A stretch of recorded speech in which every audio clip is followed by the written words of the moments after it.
Welcome Vivek. Vivek, can you hear me? Okay, तो आज हम सभी ना एक नया चैप्टर स्टार्ट करेंगे, दैट इज इंटरनल रिकंस्ट्रक्शन। ठीक है, very very important from examination point of view. इसमें से एक क्वेश्चन आता ही है।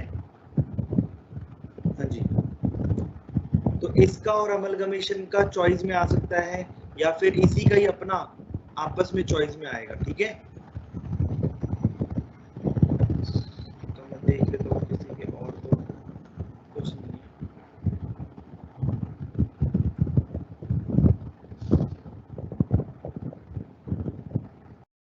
एक मिनट।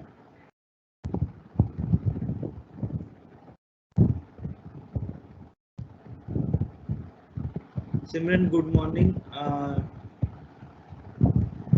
विवेक गुड मॉर्निंग। चलो स्टार्ट करते हैं। ठीक है,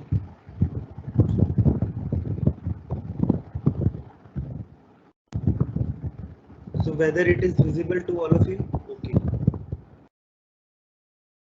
तो डियर आज हम चैप्टर करने जा रहे हैं इंटरनल रिकंस्ट्रक्शन।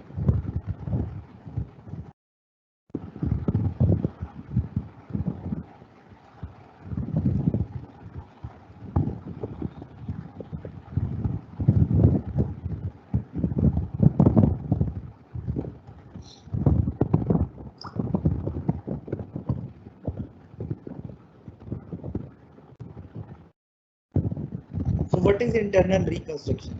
देखिए, अगर एक कंपनी है, जिसको एक कंपनी है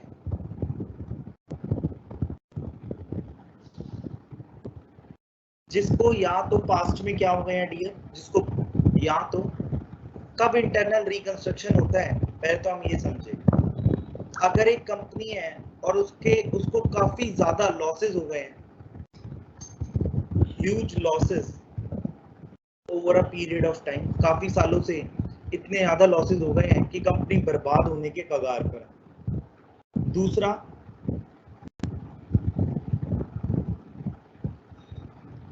या तो ये हो सकता है, या दूसरा क्या रीजन हो सकता है, दूसरा ये रीजन हो सकता है कि कंपनी के पास पैसा बहुत ज्यादा है, मतलब कंपनी को जितना अपने फंड्स के अपने बिजनेस के लिए पैसा चाहिए उससे ज्यादा कंपनी के पास पैसा है, तो कंपनी वो पैसा अपने शेयर होल्डर्स या डिवेंचर होल्डर्स को लौटाएगी।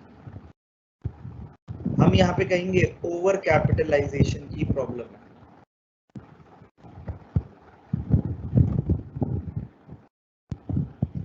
थर्ड प्रॉब्लम क्या हो सकती है कि कंपनी ने अपने एसेट्स को ज्यादा वैल्यू पर दिखा रखा है, कंपनी ने डेप्रिसिएशन चार्ज नहीं करा, कंपनी ने डिमोनिशन चार्ज नहीं करा, कंपनी ने अमोर्टाइजेशन नहीं लगाया अपने इंटेंजिबल एसेट्स को।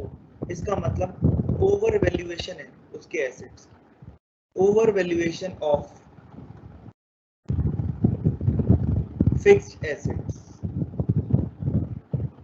अपने प्रॉफिट्स को ज्यादा दिखाने के लिए डेप्रिसिएशन लगाई ही नहीं या फिर बहुत कम लगाई। क्यों हुई ये over valuation of fixed asset? Because of no और लो डेप्रिसिएशन चार्ज।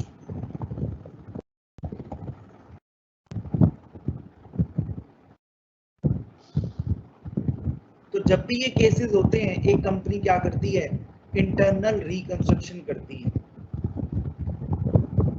ठीक है, अब इंटरनल रिकंस्ट्रक्शन का मतलब है क्या, मीनिंग ऑफ इंटरनल रिकंस्ट्रक्शन है क्या? तो देखो, जब भी ये प्रॉब्लम्स होती हैं, जब भी ये प्रॉब्लम, ये तीनों में से कोई एक या तीनों एक साथ भी अगर कर सकती हैं, तो एक कंपनी के पास थ्री ऑप्शन है, तीन ऑप्शंस होते हैं। Company have three options.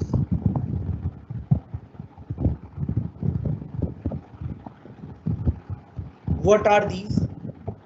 या तो कंपनी क्या करे बताओ, लिक्विडेट हो जाए, कंपनी के एसेट्स बेचो, लायबिलिटीज उतारो। First option is liquidation. Liquidation में क्या होगा, sell the assets of the company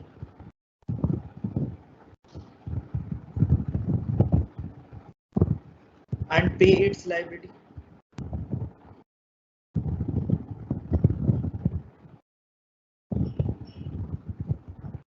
इस प्रोसेस में कंपनी का एंड हो जाता है। कंपनी का एंड हो जाता है, इसका मतलब कंपनी का डिसोल्यूशन हो जाता है, कंपनी का एग्जिस्टेंस खत्म हो जाता है।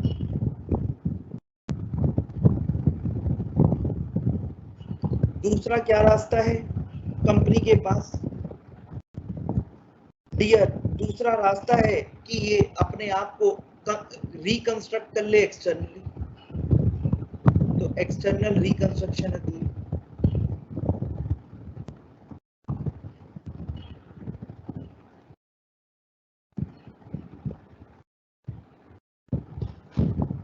या फिर कंपनी के पास ऑप्शन है इंटरनल रिकंस्ट्रक्शन।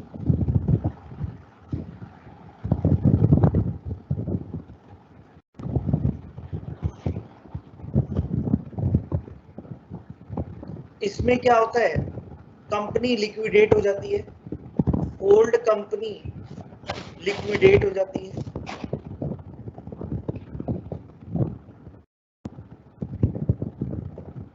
और उसकी जगह न्यू कंपनी बनती है, न्यू कंपनी इज फॉर्म। इसके अंदर क्या होता है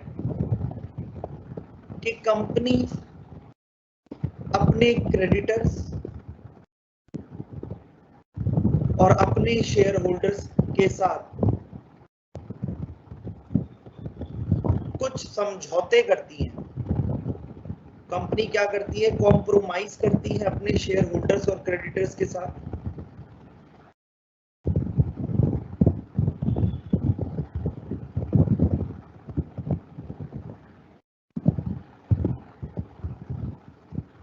and arrangements with its share holders.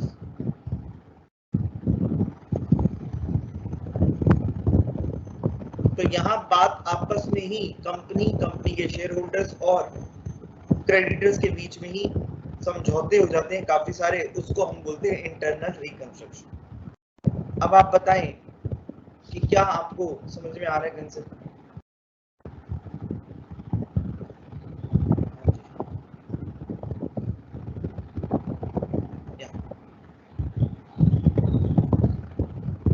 बात आती है समझ में? चलो मैं दोबारा से स्क्रीन शेयर कर रहा हूँ। आज स्लाइड तो नजर आ रही थी ना अभी जब मैं लिख रहा था? बताओ, कोई एक बच्चा रिप्लाई दे दो भैया, इंस्टेंट रिप्लाई।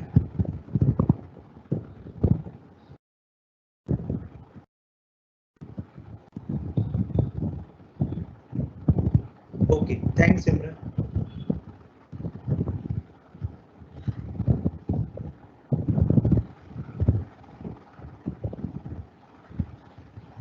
तो अब हम लिखेंगे इंटरनल रिकंस्ट्रक्शन का मतलब क्या है। इसके ऊपर एक थ्योरी क्वेश्चन आएगा, व्हाट इज इंटरनल रिकंस्ट्रक्शन?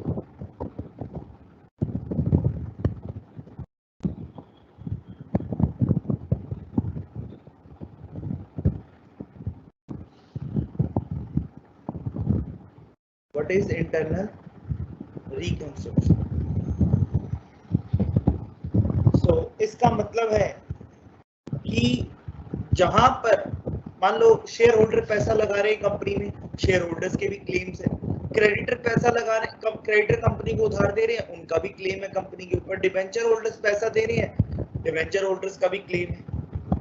तो यहाँ पर क्या किया जाता है, उनके जो क्लेम्स हैं उनके अंदर मॉडिफिकेशन की जाती है।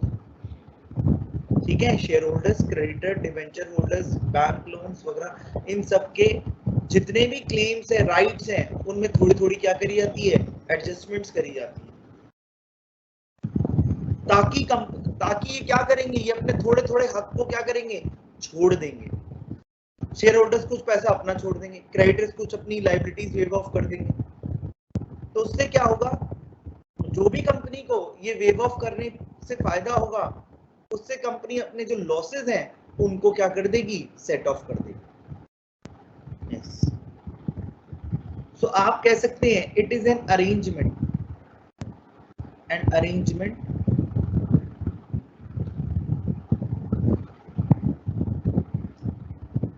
Made by company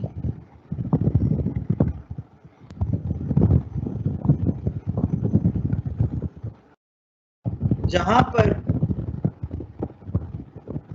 where by जो क्लेम्स है किसके, क्लेम्स ऑफ किस किसके, शेयर होल्डर्स के,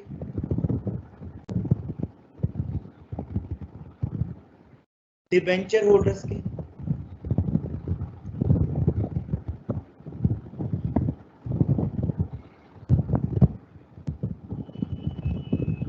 क्रेडिटर्स के,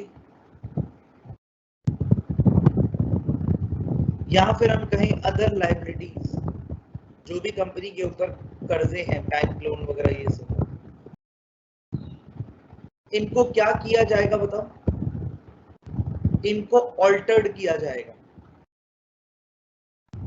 या आप कह सकते हैं रिड्यूस किया जाएगा।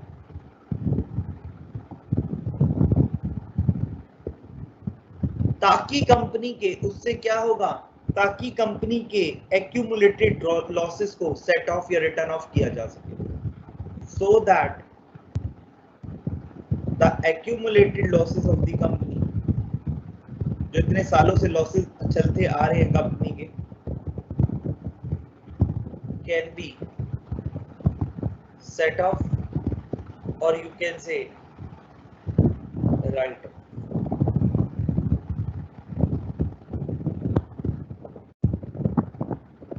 और इसके साथ साथ क्या किया जाता है बताओ, प्लस कंपनी के जो एसेट्स है उनको उनकी ठीक वैल्यू पर दिखाया जाता है, जो हमने ज्यादा वैल्यू पर दिखा रखा है उन वैल्यूज को बिल्कुल रियल वैल्यूज पर लेकर आया जाता है, फेयर वैल्यू पर रिकॉर्ड किया जाता है। And assets of the company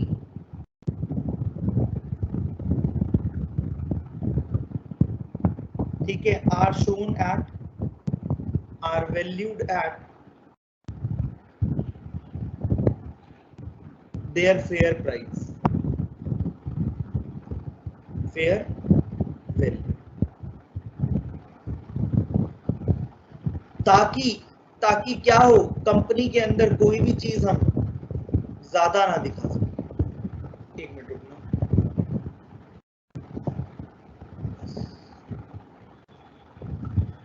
ताकि हम कंपनी की जो बैलेंस शीट है वो कंपनी की एक ट्रू एंड फेयर व्यू दे पाए उसकी फाइनेंशियल पोजीशन के बारे, सो दैट बैलेंस शीट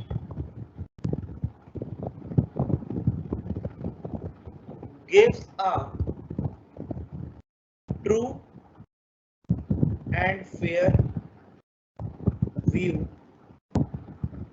किस चीज का बताओ, बैलेंस शीट क्या बताती है, मैंने आप लोगों को पहले भी बताया था, ये बताती है किसी की भी फाइनेंशियल पोजीशन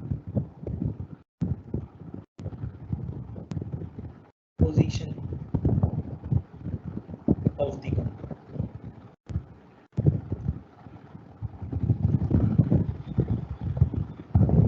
अब जो इंटरनल रिकंस्ट्रक्शन है वो कैसे कैसे होगा, मतलब इंटरनल रिकंस्ट्रक्शन के अंदर क्या क्या चीजें आ सकती हैं, किस किस तरीके से ये अरेंजमेंट्स और ये क्लेम्स किए जाएंगे मॉडिफाई, वो हम पढ़ेंगे।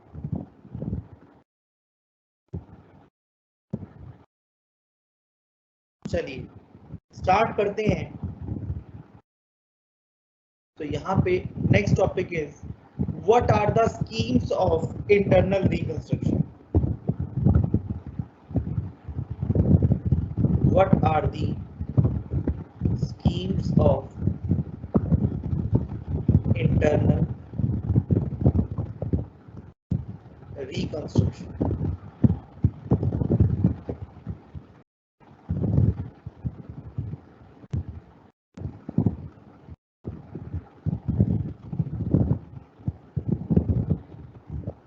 पहला कि रिडक्शन ऑफ शेयर कैपिटल हो सकता है, क्या reduction of share capital and other liabilities. So अभी आप लोग नाम नोट कीजिए, मैं एक एक चीज समझाने वाला हूं, एक एक कंसेप्ट आपको क्लियर किया जाएगा विद प्रैक्टिकल क्वेश्चंस। देखो जितना आप लोग मेरा साथ देंगे मैं उतना कंटेंट आप लोगों को ज्यादा करा पाऊंगा dear. So reduction of share capital and other liabilities,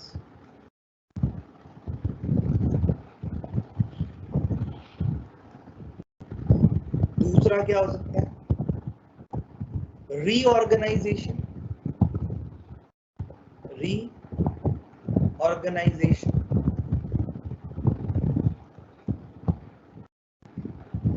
or you can say alteration, alteration of share capital. The third is variation of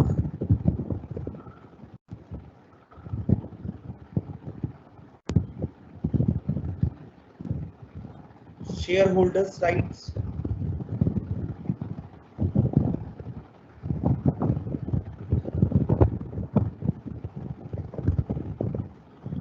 and the fourth one is compromise and arrangement,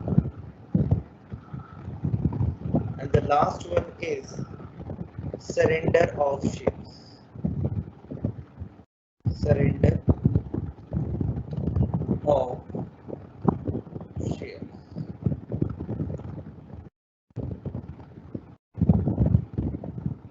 तो पहले हम करने जा रहे हैं reduction. पहला जो मैंने आपको ये लिखवाया ना, reduction of share capital and other liabilities, पहले हम ये करने जा रहे हैं। So the first one is reduction, very important, reduction of share capital and other liabilities.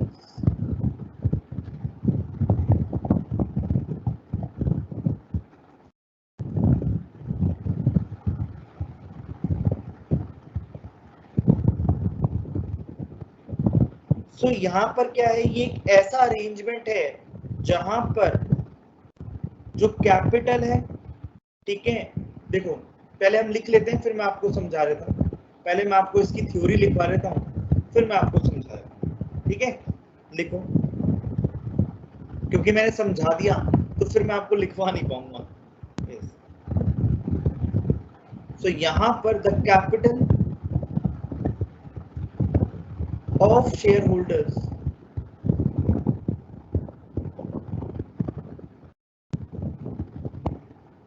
and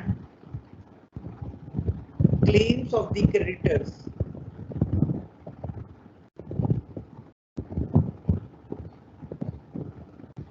and debenture holders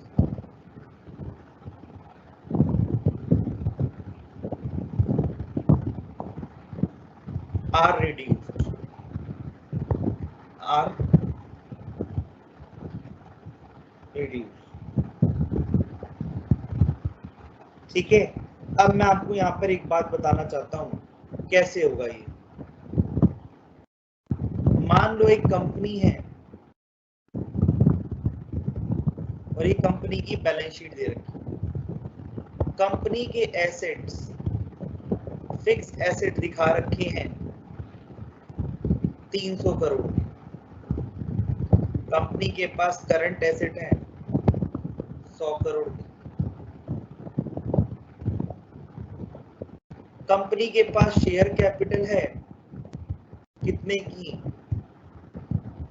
250 crore की, और कंपनी के पास डिबेंचर्स हैं 150 करोड़।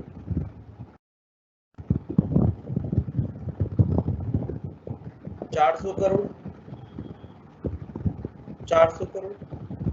अब मान लो इस कंपनी के ये एसेट्स जो हैं, फिक्स एसेट्स, ये इतने के नहीं है, ये कितने के हैं, सिर्फ और सिर्फ 100 करोड़ के। ठीक है, तो बताओ कंपनी की वैसे वैल्यू कितनी है एसेट्स की, 200 करोड़, रियल वैल्यू कितनी है 200। तो अब यहाँ पर अगर कंपनी के पास 200 करोड़ है तो बताओ कंपनी के शेयर कैपिटल 250, डिबेंचर 150, तो बताओ कंपनी की बुरी हालत है। तो देखो कुछ पैसा ये माफ कर देंगे, मान लो 10 रुपए की फेस वैल्यू का एक शेयर था, सारे के सारे शेयर होल्डर्स बोले हमने कंपनी में 10 रुपए का शेयर लिया था, हम कह रहे हैं हमारा क्लेम 10 का नहीं है, हमारा क्लेम कितने का है, हम सिर्फ कितना क्लेम करेंगे बताओ, बोले हम सिर्फ 5 रुपए क्लेम करेंगे। हम कितना क्लेम करेंगे, सिर्फ और सिर्फ 5 रुपए क्लेम करेंगे। तो बताओ यहां पर ये कट के 125 करोड़ हो जाएगा। ऐसे ही डिबेंचर होल्डर्स भी बोले कि हमारे पास 100 रुपए की फेस वैल्यू का डिबेंचर था, कंपनी आप हमें 100 रुपए के बदले अब सिर्फ इतना मान के चलो कि हमारे पास 50 रुपए का डिबेंचर है, तो ये कितना हो जाएगा 75 करोड़। तो बताओ 200 करोड़ यहां पर आ गया, 200 करोड़ यहां पर आ गया। थोड़ा सा सेक्रीफाइस किसने किया, शेयर होल्डर्स ने, और थोड़ा सा sacrifice debenture holders. So dear इसको बोलते हैं क्या, reduction of share capital and other liabilities. जब शेयर होल्डर्स ने जो कंपनी में पैसा लगाया है वो उस क्लेम को कम मान के चलते हैं, वो मान के चलते हैं कि जो कंपनी के लॉसेस थे उससे उनकी कैपिटल कम हो जानी चाहिए कंपनी के अंदर, या जो क्रेडिटर्स हैं डिवेंचर होल्डर्स हैं उन्होंने जो कंपनी से पैसा लिया था उसमें से वो थोड़ा सा अमाउंट क्या करते हैं, वेव ऑफ कर देते हैं, माफ कर देते हैं।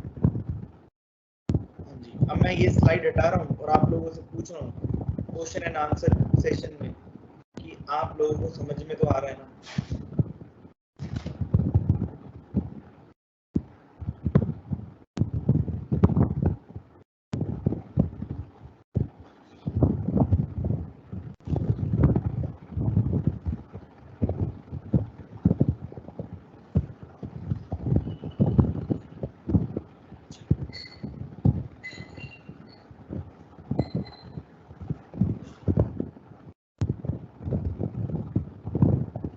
अच्छा, किसी का भी डाउट ये है ना कि सर आप ये इंपॉर्टेंट बता दो, इंपॉर्टेंट क्या है। मैं कहता हूँ जो भी आपके सिलेबस में दे रखा है सारा इंपॉर्टेंट है, पर आप फिर भी कहोगे कि सर इंपॉर्टेंट बता दो, तो मैं आपके इस सवाल को इग्नोर करूंगा, क्योंकि भगवान श्री कृष्ण भी नहीं जानते कि आपका पेपर में कौन सा टॉपिक दिया गया है। ये तो सिर्फ वो एग्जामिनर जानता है जिसने पेपर बनाया है। तो अगर आपको कोई बोल भी देता है फैकल्टी कि बेटा ये कर जाओ ये आ जाएगा, तो इसका मतलब आपसे झूठ बोला जा रहा है, ठीक है। तो मैं वो झूठ नहीं बोलता, सच बताऊं आप लोगों को, मैंने पेपर नहीं बनाया इसलिए मुझे नहीं पता कि क्या इंपॉर्टेंट है। आपके सिलेबस में जो दिया गया यूनिवर्सिटी द्वारा वो सभी इंपॉर्टेंट है, और जो आपको नहीं आता अभी तक वो सबसे ज्यादा इंपॉर्टेंट है।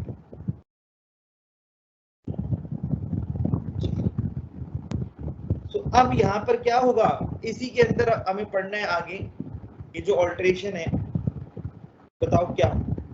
अब इसके भी फर्दर मेथड्स हैं, ये जो reduction of share capital and other liabilities हैं इसके भी मेथड हैं। तो हम लिखेंगे methods of reduction of share capital.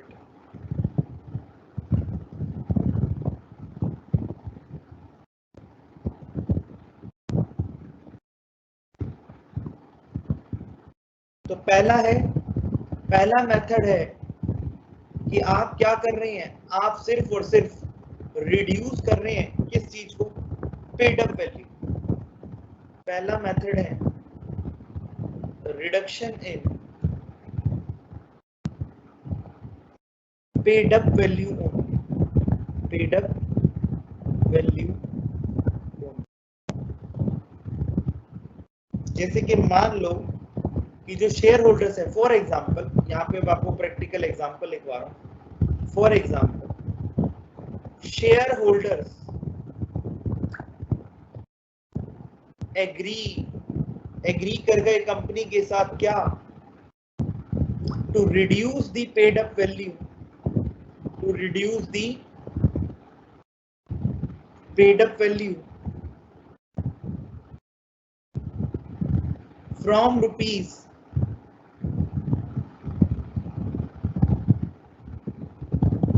10 to rupees 8 paid up।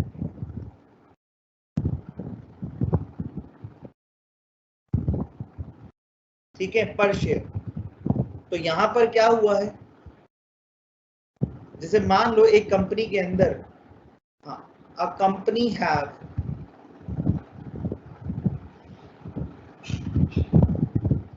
2 crore shares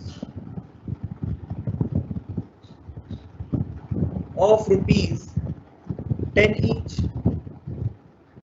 इसका मतलब एक कंपनी के पास फेस वैल्यू कितनी है बताओ, एक शेयर की फेस वैल्यू कितनी है 10, और नंबर ऑफ शेयर्स कितने हैं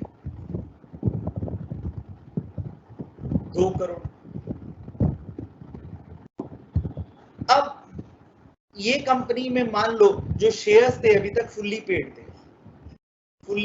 थे, ठीक है। तो यहां पर क्या होगा, शेयर क्या थे फुल्ली पेड। अब जो शेयर होल्डर्स हैं वो क्या चाहते हैं बताओ, शेयर होल्डर्स कह रहे हैं कि हमने जो 10 रुपए दिए थे कंपनी को, हम मान के चल रहे हैं कि हम 2 रुपए मान के चल रहे हैं, हम नहीं लेंगे। मतलब हम मान के चल रहे हैं शेयर फुल्ली पेड था, इसका मतलब 10 रुपए दिए थे हमने, हम इसमें से 2 रुपए माफ कर रहे हैं कंपनी के, और हम मान के चल रहे हैं कि हमने कंपनी का कितना रुपया दिया है अभी तक कंपनी को, एक शेयर पे कितना रुपया दिया है 8 रुपया दिया है, हम 8 पेड अप मान के चल रहे हैं। तो इसका मतलब क्या हो, एक शेयर 10 रुपए की फेस वैल्यू का, पर शेयर होल्डर्स ने 10 रुपए दिए थे कंपनी को, पर अब वो मान के चल रहे हैं कि उन्होंने कितने रुपए दिए थे, 8 रुपए दिए थे। ठीक है, तो बताओ 2 रुपए की कॉल मनी कंपनी और मंगवा सकती है। इसका मतलब शेयर होल्डर ने पूरे पैसे दिए थे, फिर भी वो मान के चल रहे हैं कि उन्होंने कम पैसे दिए, तो कंपनी को 2 रुपए का पर शेयर फायदा हो जाएगा या नहीं हो जाएगा, 2 रुपए का पर शेयर फायदा हो जाएगा या नहीं हो जाएगा। तो इस केस में हम अकाउंटिंग एंट्री कैसे पास करेंगे, देखो इसका प्रैक्टिकल क्वेश्चन आता है, तो आपको मैं आपको ना एक कंसेप्ट समझाऊंगा। अगर मैं आपको पूरा क्वेश्चन कराने बैठा तो वो रट्टाफिकेशन हो जाएगा, हम एक कंसेप्ट की एंट्री करेंगे। तो इस सिचुएशन की आप एंट्री कैसे करोगे, आप जब भी कंपनी शेयर इशू करती है तो कंपनी के पास फाइनल एंट्री क्या बनती है बताओ, कैश आता है कंपनी के पास या बैंक में पैसे आते हैं, और वो किस चीज का पैसा है, शेयर कैपिटल का, शेयर्स का, और कैपिटल कंपनी के लिए एक तरीके से लायबिलिटी होती है, इसलिए वो डेबिट होता है। ये एंट्री पास होती है जब कंपनी के पास शेयर्स के थ्रू पैसा आता है, तो शेयर होल्डर्स का जो कंपनी में क्लेम है दैट इज शेयर कैपिटल, तो शेयर कैपिटल क्रेडिट होती है। अब अगर वो क्लेम कम हो रहा है तो यही अकाउंट क्या होगा, डेबिट होगा, है ना, यही अकाउंट क्या होगा, डेबिट होगा। यस, तो इसकी अकाउंटिंग एंट्री, ये तो मैंने आपको सिर्फ समझाने के लिए बताया था, ठीक है। अब अकाउंटिंग एंट्री हम करेंगे पास। अकाउंटिंग एंट्री क्या होगी ऊपर वाले एग्जांपल के लिए, तो यहाँ पे अकाउंटिंग एंट्री होगी शेयर कैपिटल अकाउंट डेबिट। कितना अमाउंट आएगा बताओ, ऊपर वाला एग्जांपल देख के, 2 करोड़ शेयर थे, सब पे 2-2 रुपए छोड़े थे, तो 4 करोड़ आ जाएगा, ये तो डेबिट हो गया। अब कंपनी को फायदा हो गया, तो आप इस अकाउंट को बोल सकते हो कैपिटल रिडक्शन अकाउंट। ये कंपनी का क्या है, फायदा है, मुनाफा है, मुनाफे वाला अकाउंट है। टू कैपिटल रिडक्शन अकाउंट कितना आएगा, वही 4 करोड़।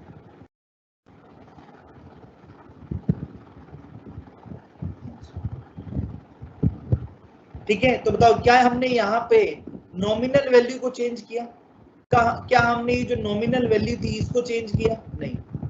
फेस वैल्यू को हमने टच नहीं किया।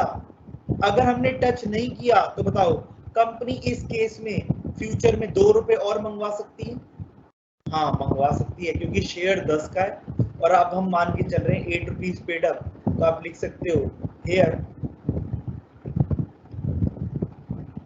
Company can call ₹2 per share in future।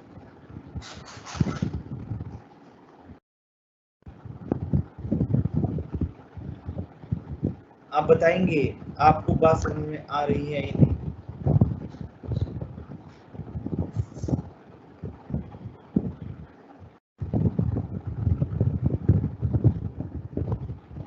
Thanks Keshav.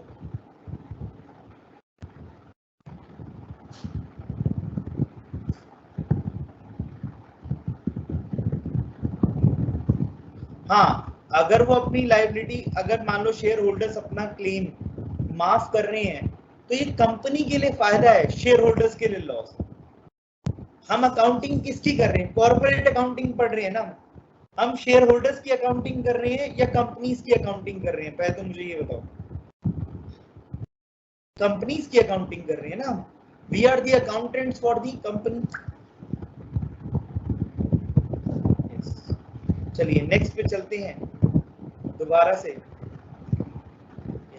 तो मैंने आपको एक तरीका बताया अभी शेयर कैपिटल रिडक्शन का, अब हम नेक्स्ट तरीके पर चलते हैं।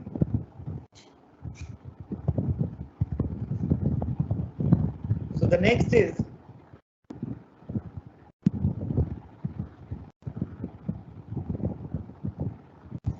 reduction in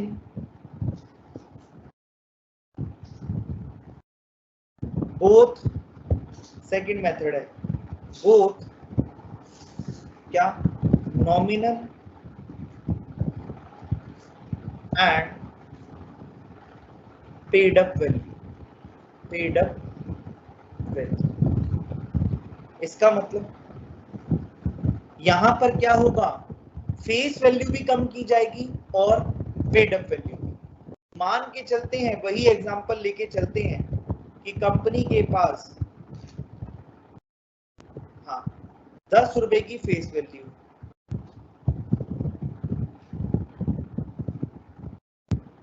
ठीक है, नंबर ऑफ शेयर्स हैं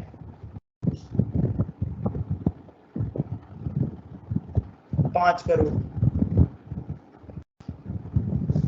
पेड अप वैल्यू कितनी है,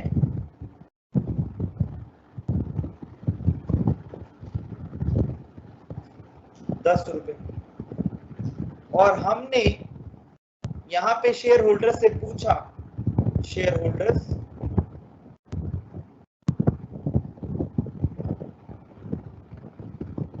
हम कंपनी में लॉसेस चल रहे हैं, क्या हम, आपने हमें 10 रुपए दिया था, क्या हम उसमें 3 रुपए कम कर दें, क्या हम उसको मान के चलें, आप एग्री करो कि पेड अप कितना है, बताओ पेड अप कितना है, 3 रुपए आप वेव ऑफ कर दो,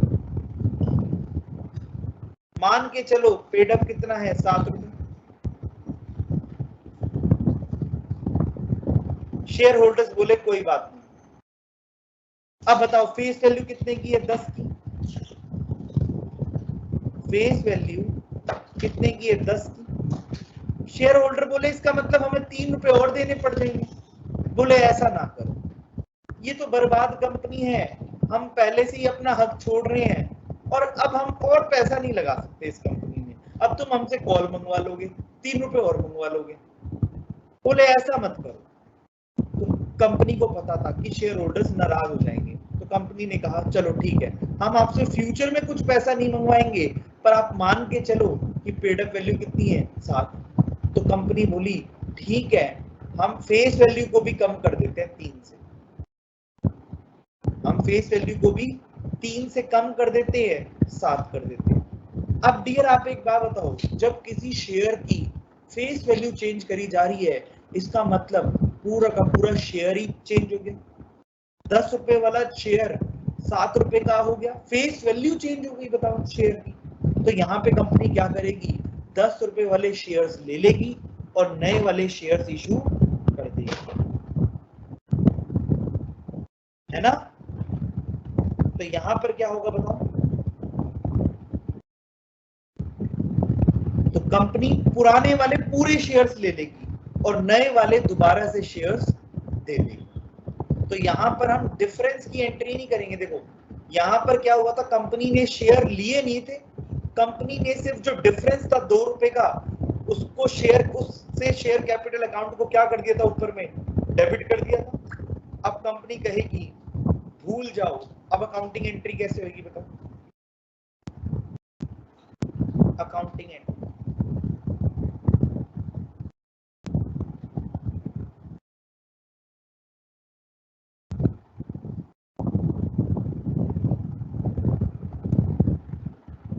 यहाँ पर कंपनी पुराने वाले शेयर्स जब देती है तो एंट्री क्या होती है, bank to share capital, share capital account credit होता है जब भी कंपनी शेयर इशू करती है। अब कंपनी कहेगी पूरे के पूरे पुराने वाले शेयर्स भूल जाओ, तो शेयर कैपिटल पूरा डेबिट हो जाएगा, अकाउंट डेबिट। कितने के पुराने वाले शेयर्स, 5 करोड़ है, इंटू 10 रुपए का एक है, तो हो गया 50 करोड़।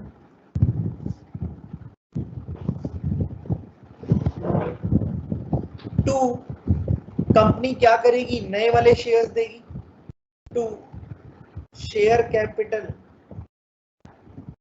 कितने वाले, 5 करोड़, 7 रुपए वाले देगी।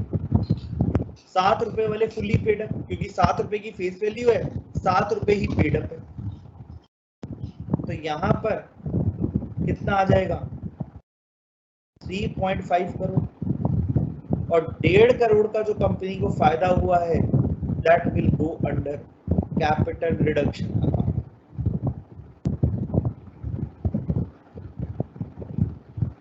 ये आ जाएगा 5 करोड़ इंटू 3, दैट इज 1.5। बताओ यहाँ पे जो शेयर है, बताओ क्या फर्दर कॉल मनी बनेगी यहाँ पर, क्या कंपनी फर्दर कॉल मनी मंगा सकती है। Here the company can not demand call money in future.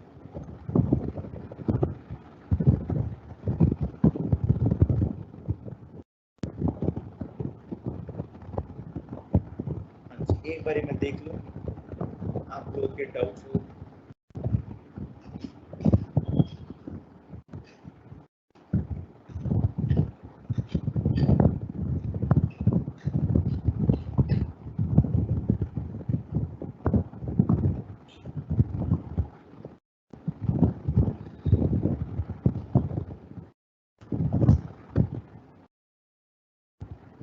चलिए आगे चल सकते हैं, बताइए।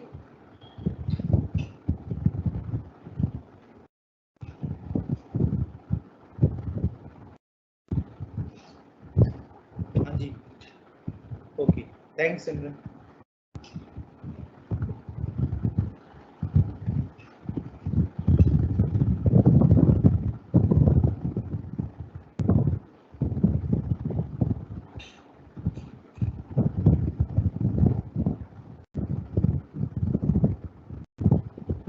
नेक्स्ट आप लिखेंगे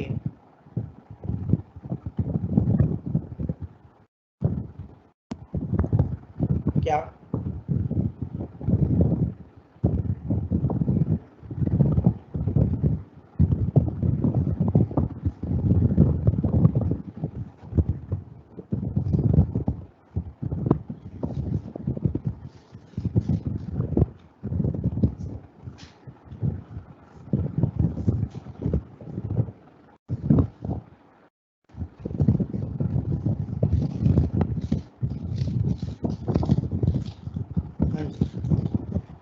इतना लिख लिया, मैंने आपको ये रिडक्शन ऑफ शेयर कैपिटल करा दिया। अब हम करेंगे रीऑर्गेनाइजेशन। नेक्स्ट कौन सा करेंगे? रिडक्शन ऑफ शेयर कैपिटल के दो तरीके हैं, अब मैं आप लोगों को करवाऊंगा रीऑर्गेनाइजेशन और alteration of share capital.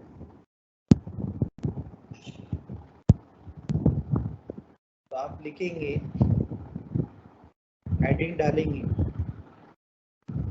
Reorganisation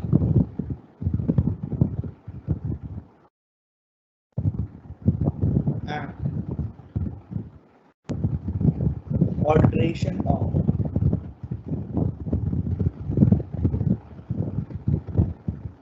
share capital.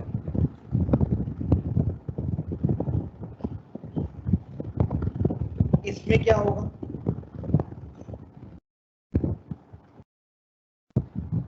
इसमें डियर 5 तरीके हैं।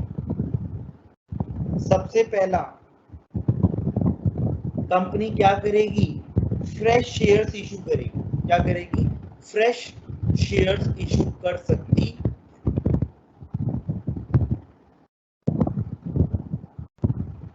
तो लिखो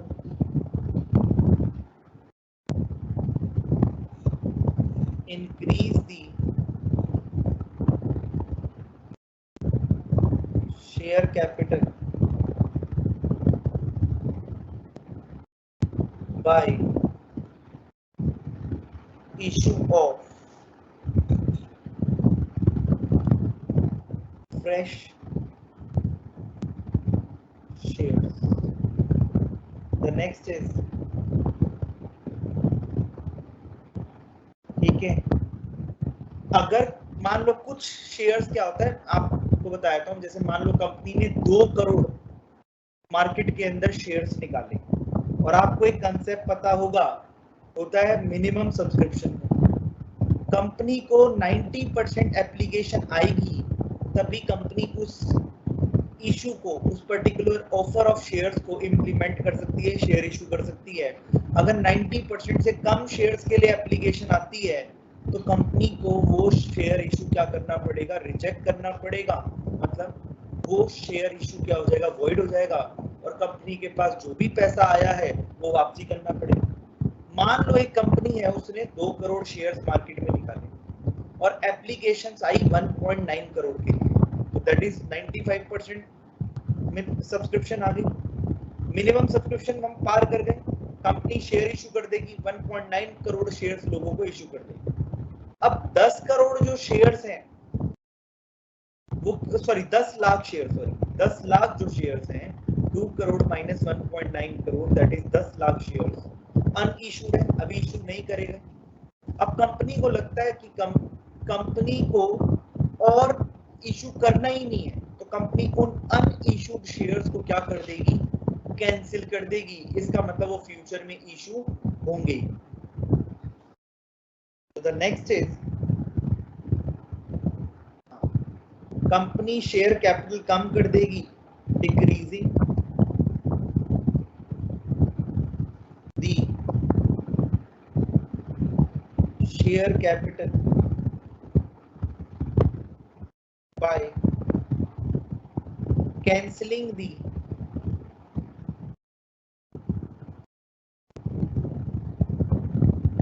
unissued shares. Unissued shares. फिर एक और चीज है, देखो क्या होता है कि इंडिया में आप शेयर्स फ्रैक्शन में नहीं खरीद सकते। आप म्यूचुअल फंड की जो यूनिट्स हैं इंडिया में वो फ्रैक्शन में खरीद सकते हैं। मान लो आपके पास सिर्फ और सिर्फ 10,000 रुपए और आप एमआरएफ का शेयर खरीदना चाहते हैं। एमआरएफ का एक शेयर 80,000 रुपए का आता है, तो आप एक बात बताओ, आपके पास कितने रुपए हैं? आपके पास 10,000 रुपए, एमआरएफ का शेयर 80,000 का है, इसका मतलब आप एक शेयर तो नहीं, उसका फ्रैक्शन शेयर खरीद सको। इतने पैसे हैं आपके पास, 1/8, 1/8 मतलब 0.125 शेयर खरीद सकते हैं। पर इंडिया में अलाउड नहीं है कि आप फ्रैक्शन में शेयर खरीदो तो आप उसमें इन्वेस्ट नहीं कर पाओगे।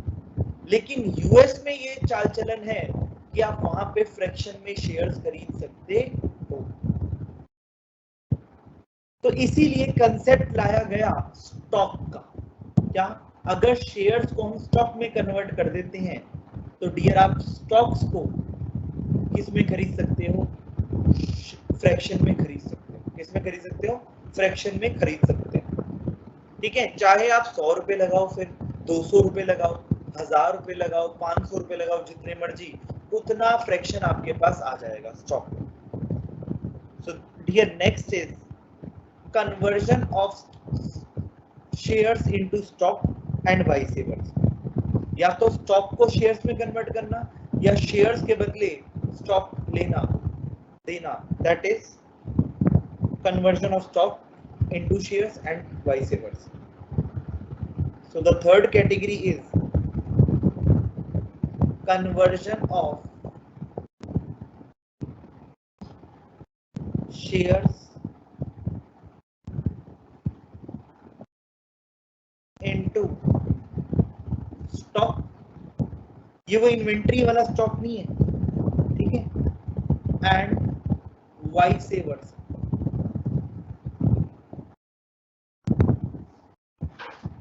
फिर क्या होता है, मान लो कंपनी के पास क्या है डियर, एक शेयर है, जैसे मैं आपको बताऊं, इंडियन रेल आईआरसीटीसी का एक शेयर 4000 रुपए का हो गया था आज से करीब करीब 6 महीने पहले। अब 4000 रुपए का, तो जब शेयर महंगा हो जाता है, जब उसकी वैल्यू बहुत हाई हो जाती है, तो डियर जो छोटे इन्वेस्टर्स हैं वो खरीद नहीं पाते, जिससे कंपनी के जो शेयर में है वो ट्रेडिंग बहुत कम हो रही होती है। सिर्फ बड़े बड़े लोग ही क्या कर रहे होते हैं, इन्वेस्ट कर रहे होते हैं। तो हम चाहते हैं कि ना कंपनी के अंदर वॉल्यूम बढ़े, कंपनी के अंदर ट्रेडिंग ज्यादा, कंपनी के शेयर के अंदर। तो एक कंपनी मान लो उसका अगर 10 रुपए का शेयर है, फेस वैल्यू कितने की है? फेस वैल्यू 10 की, और वो शेयर की market price, current market price कितना है? 4000 रुपए। ठीक है, तो कंपनी क्या करेगी, कंपनी चाहेगी कि इस शेयर को हम स्प्लिट कर देते हैं, जिसके पास भी एक शेयर है हम उसको 5-5 के, ठीक है, 2 शेयर्स या 2-2 रुपए के, 2 रुपए फेस वैल्यू के 5 शेयर्स दे देते हैं। उसको कितने देते हैं? 5 शेयर्स 2 रुपए फेस वैल्यू वाले दे देते हैं। तो ऐसे ही मार्केट में भी भाव क्या हो जाएगा उसी शेयर का। जब एक शेयर 4000 का है, उसी के बदले 5 शेयर मिल रहे हैं, तो एक शेयर कितने का हो जाएगा मार्केट में? 800 रुपए। और यही हुआ था आईआरसीटीसी कंपनी के साथ आज से 6 महीने पहले। 800 का शेयर हो जाएगा, तो इसको हम बोलते हैं स्प्लिटिंग अप। क्या बोलते हैं? Splitting up. कई बार क्या लगता है, कंपनी का जो शेयर है उसकी वैल्यू बहुत कम है, जैसे मान लो वोडाफोन का एक समय पर शेयर 3 रुपए का मिलता था और फेस वैल्यू थी 10। तो कंपनी चाहती थी कि ना ये जो छोटी छोटी ट्रेडिंग हो रही है ये बंद हो जाए, और कंपनी क्या चाहती है, कंपनी चाहती है कि 3 रुपए सुनेगा ना कोई भी इन्वेस्टर, उसको ऐसे लगता है यार ये 3 रुपए का क्या शेयर होगा।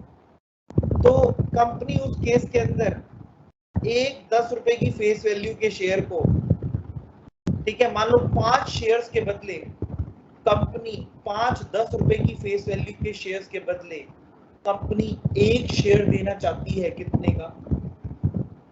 50 रुपए फेस वैल्यू का एक शेयर देना चाहती है। इसको हम बोलते हैं कंसोलिडेशन। क्या बोलते हैं? कंसोलिडेशन।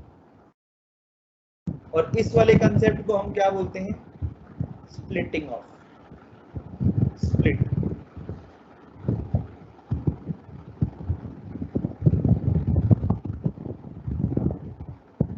तो आइए लिखते हैं, द फोर्थ इज क्या? कंसोलिडेशन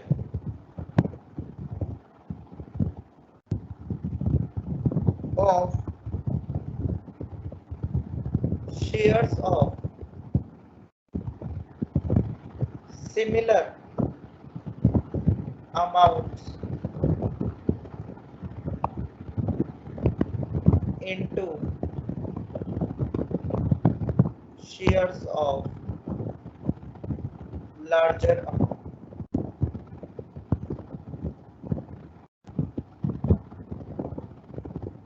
और इसको क्या बोलेंगे? सब डिवीजन या splitting of.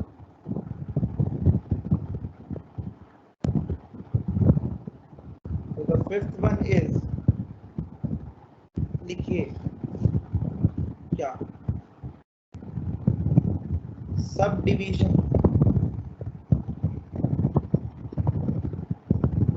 of shares of larger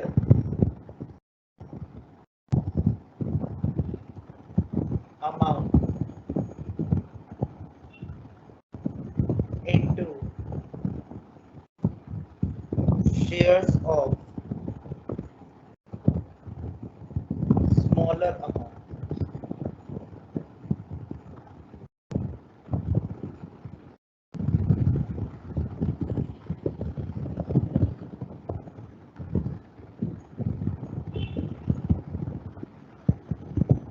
लिख लिया आप लोगों ने? The next concept is, अभी तक हम क्या कर चुके हैं? इंटरनल रिकंस्ट्रक्शन के दो मेन पार्ट कवर कर चुके हैं, reduction and alteration. Now we are going to cover variation of the share holders rights, the third concept.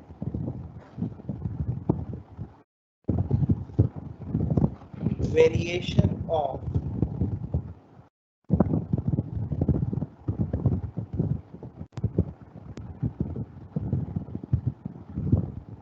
shareholders rights.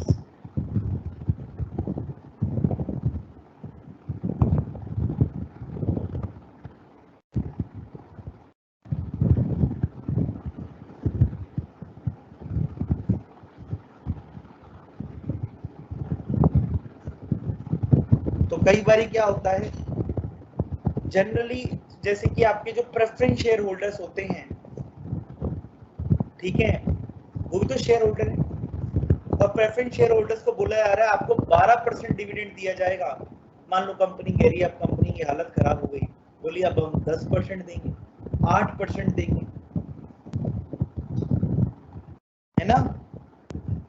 तो इसमें कंपनी फेस वैल्यू नहीं चेंज कर रही, पेड अप वैल्यू नहीं चेंज कर रही, उनका डिविडेंड का राइट वगैरह चेंज कर रही. तो लिखिए कि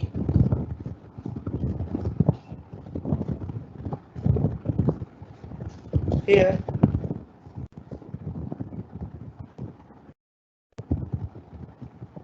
company may change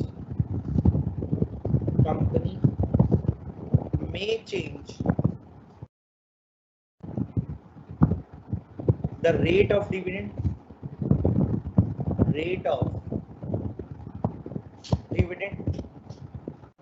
on preference shares,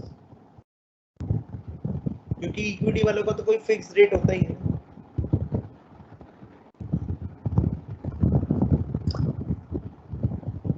या फिर कंपनी कुछ ऐसे शेयर्स हैं, प्रेफरेंस शेयर्स हैं जो क्यूमुलेटिव हैं, क्यूमुलेटिव के बदले कंपनी नॉन क्यूमुलेटिव देती.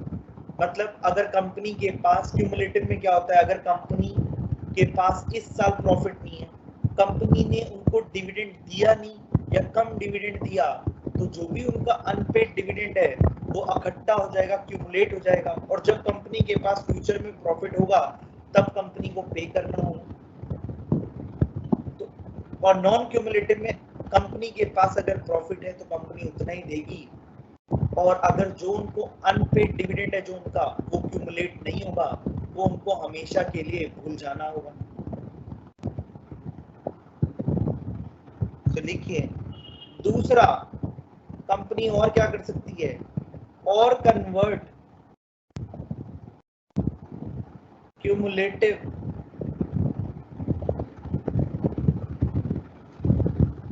preference shares into non-cumulative relative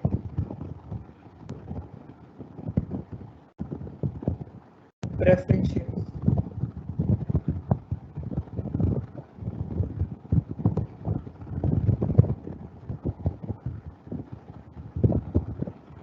है ना, तो इसमें एंट्री क्या होगी बताओ,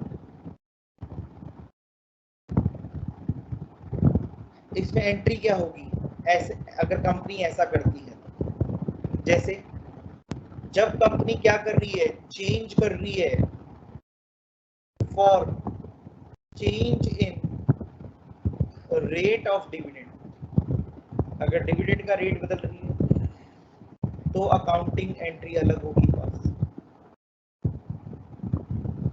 तब एंट्री पास करेगी कंपनी। क्या पुराने वाले ले लेगी, ओल्ड डिविडेंड परसेंट जो होगी, है ना, जैसे मान लो 14%, preference share capital debit to new dividend percent, मान लो 10%, preference share capital.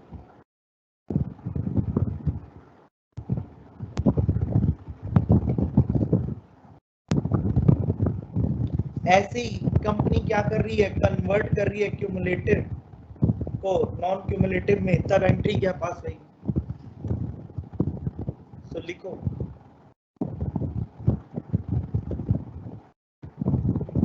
For conversion of cumulative to non cumulative,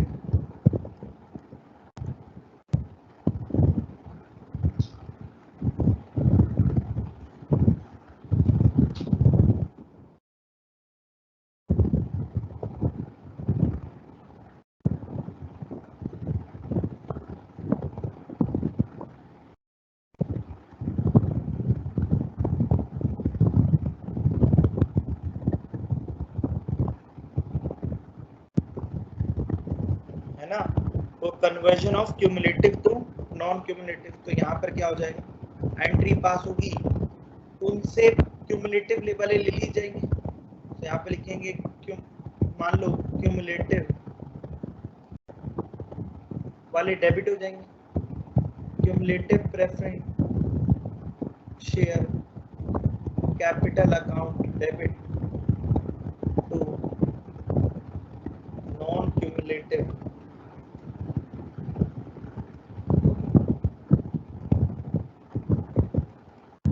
preference share capital.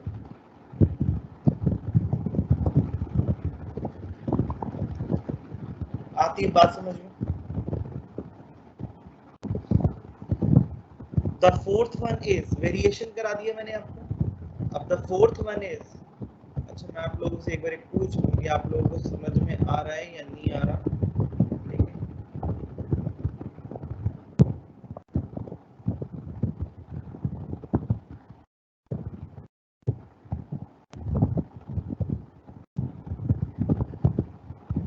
देखो मैं आपको आप लोगों को एक बात और बता दूं, जब मैं लिख रहा हूं तो मेरे सामने सिर्फ स्क्रीन होती है, ठीक है, और मेरे को आप लोगों के चैट नहीं दिखाई देती, तो मान लो कुछ और बच्चे भी लिख रहे हैं डाउट्स वगैरह, कुछ और बातें लिख रहे हैं, तो वो बातें आपकी ऊपर चली जाएगी, तो जब मैं स्क्रीन हटा देता हूँ आप तब लिखो, तब मैं आप लोगों के क्वेश्चन देख पाऊंगा, नहीं तो मैं नहीं देख पाऊंगा डियर,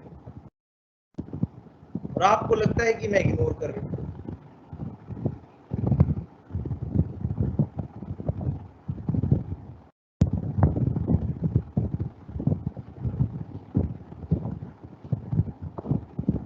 डियर अगर हम क्वेश्चन करेंगे तो और अच्छे से समझ में आएगा आप लोगों को, ठीक है। चलिए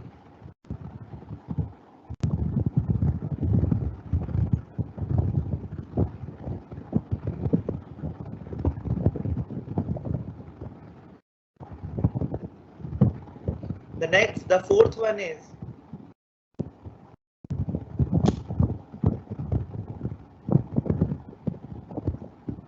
the compromise or arrangement. The fourth one is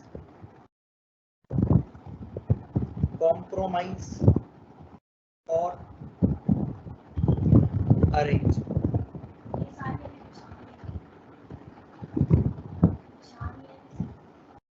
तो डियर यहाँ पर क्या होता है कि कुछ कंपनी क्या करती है, कुछ एग्रीमेंट्स कर लेती है आउटसाइडर्स के साथ, अपने शेयर होल्डर्स के साथ, क्रेडिटर्स के साथ, जब भी कोई कंपनी किसी फाइनेंशियल प्रॉब्लम में होती है,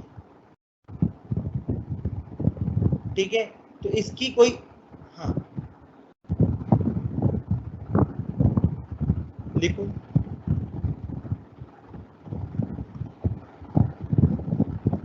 लिखो इसके अंदर,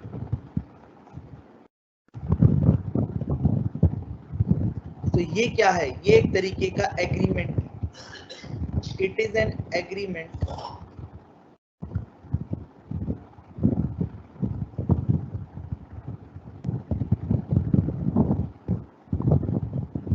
between companies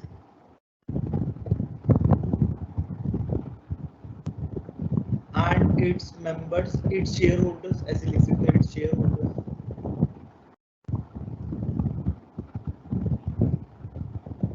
and outsiders like debenture holders, creditors, when a company faces financial problem.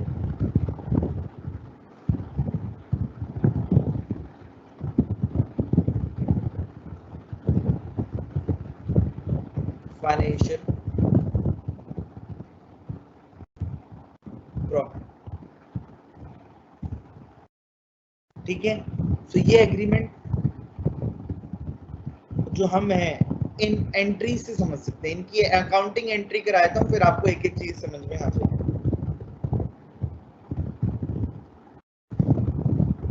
तो आप एक बार बताओ, क्या शेयर होल्डर्स का राइट सिर्फ और सिर्फ शेयर कैपिटल पे होता है? शेयर होल्डर्स का राइट रिजर्व्स एंड सरप्लस पे भी होता है। तो कई जैसे वो अपने शेयर कैपिटल पे हक छोड़ते हैं, ऐसे ही वो अपना हक कुछ रिजर्व्स एंड सरप्लस पे भी छोड़ सकते हैं। यस, तो उसके लिए हम कहेंगे that is compromise and arrangement, ठीक है। तो लिख लो, हम पहला इसके अंदर टॉपिक लिख रहे हैं, अकाउंटिंग एंट्रीज कर रहे हैं। व्हेन इक्विटी शेयर होल्डर्स, बताओ रिजर्व्स एंड सरप्लस उसके तो नहीं होते, प्रेफरेंस वालों के नहीं, प्रेफरेंस वालों के नहीं होते, ठीक है। So when equity share holders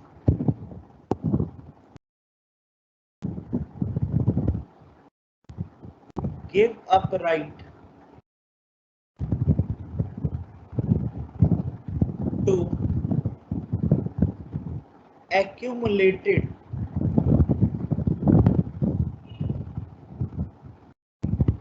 reserves and profits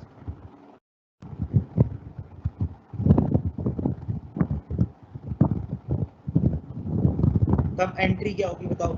reserves क्या होता है? रिजर्व्स का क्रेडिट बैलेंस होता है, जैसी कैपिटल का नेचर होता है वैसे रिजर्व्स का होता है, क्रेडिट बैलेंस होता है। जब हम रिजर्व्स को राइट ऑफ करेंगे, खत्म करेंगे, तो वो क्या हो जाएंगे, डेबिट। और ये कंपनी के लिए फायदा है। और ये किस वजह से फायदा हुआ? क्योंकि कंपनी की इंटरनल रिकंस्ट्रक्शन चल रही है, तो हम उसको रिकंस्ट्रक्शन अकाउंट के अंदर ट्रांसफर कर देंगे profit. So entry will be reserves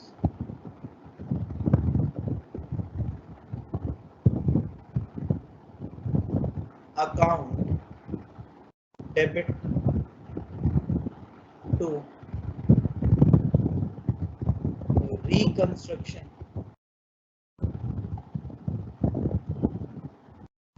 account। ऐसे ही कुछ क्रेडिटर्स कह रहे हैं हमने 10 लाख रुपए लेने थे कंपनी से, पर अब हम सिर्फ कंपनी से 7 लाख रुपए लेंगे, 3 लाख रुपए को माफ कर रहे हैं कंपनी। तो सेकंड हो सकता है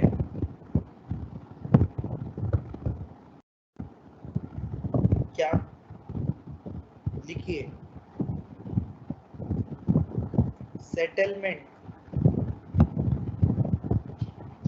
with creditors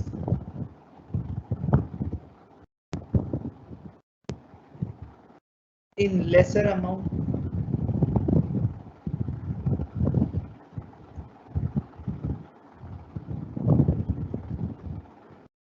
in lesser amount than their actual claim.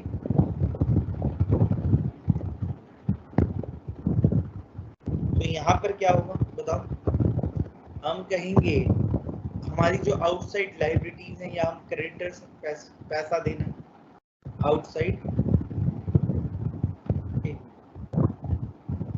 एक तो मैं इसको ठीक कर देता हूँ और एक इसको,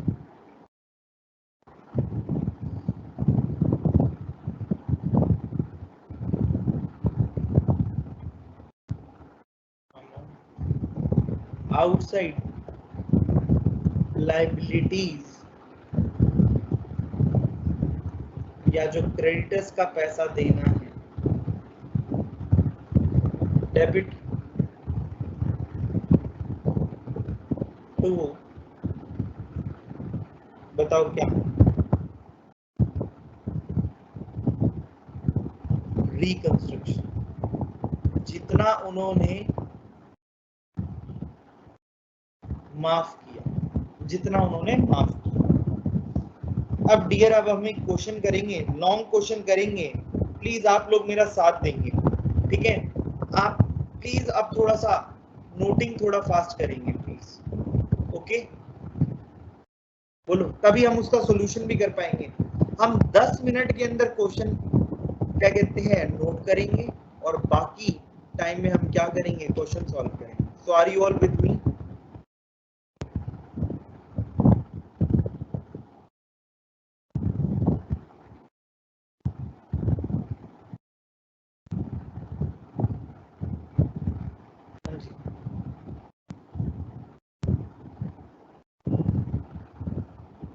करें स्टार्ट?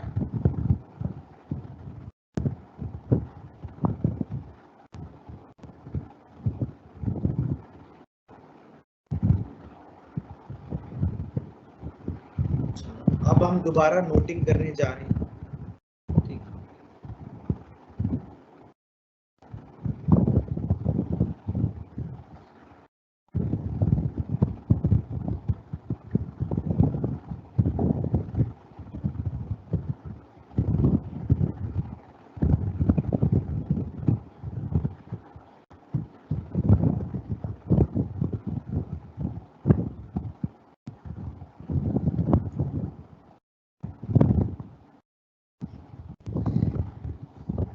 क्वेश्चन लिखेंगे आप लोग। अब क्वेश्चन कैसा आता है वो अब आपको पता चलेगा कि कैसा क्वेश्चन इसमें से बनता। मैं एक ही क्वेश्चन में आपको सब कुछ करा दूंगा, एक ही क्वेश्चन में इसका, जिसमें हम सब कुछ कवर करते हैं, ओके?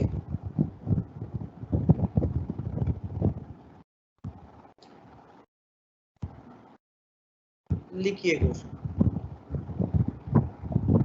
कहते हैं the business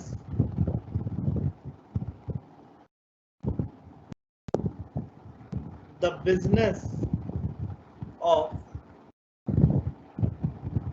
A Limited was being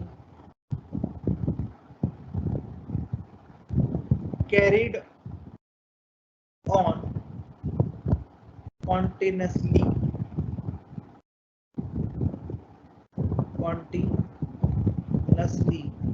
at losses, okay?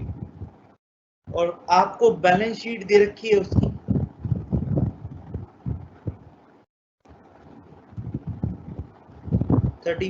March 31, 22।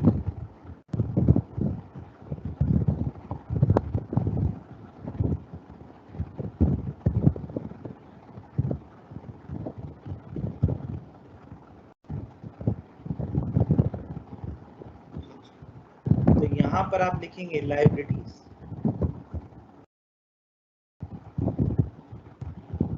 यहाँ पे आप लिखेंगे एसेट्स, यहाँ पे आपका अमाउंट आ जाएगा।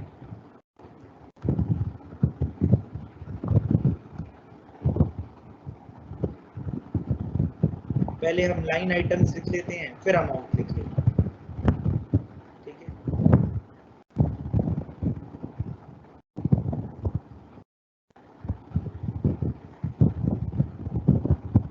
तो आपको पहले दे रखा है 30,000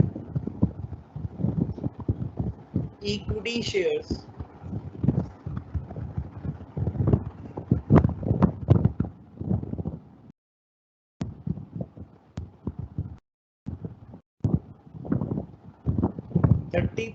equity shares at 10 each।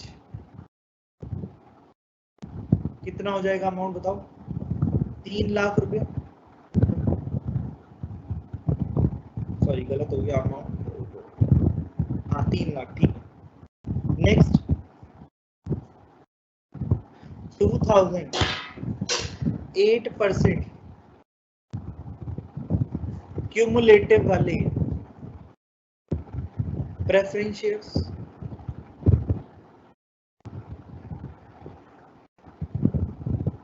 Eight ₹100 each. तो 2000 इंटू ये हो गया हमारा 2 lakh. Securities premium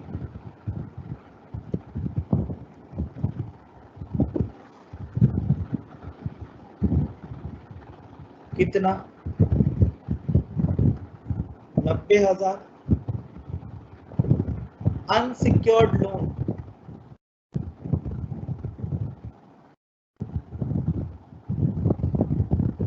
from director, director से कंपनी ने लोन ले रखा था, कितने का? 50,000। Outstanding expenses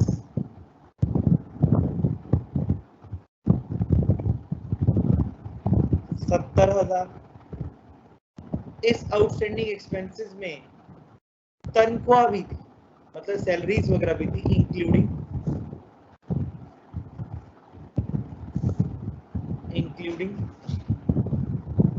remuneration of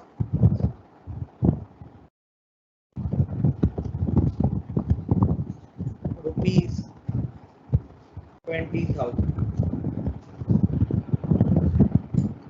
assets में क्या क्या दे रखा है आपको? एसेट्स में दे रखा है goodwill,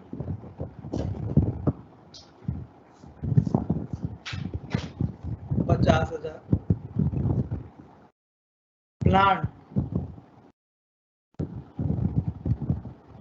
3 lakh. Loose tools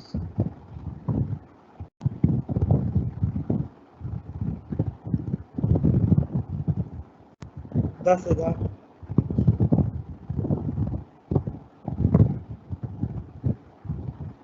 debtors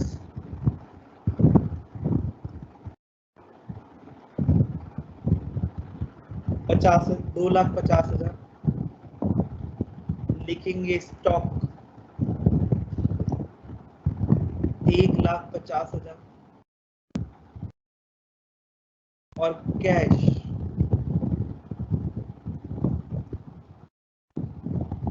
ये 1,50,000 था, ठीक है। स्टॉक 10,000। बैंक 35,000।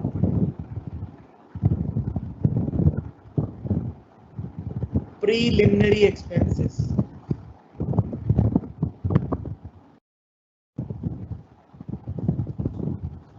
5,000। P&L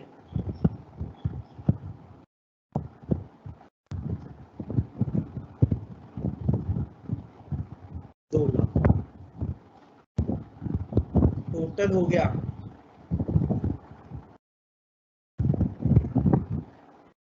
10,10,000।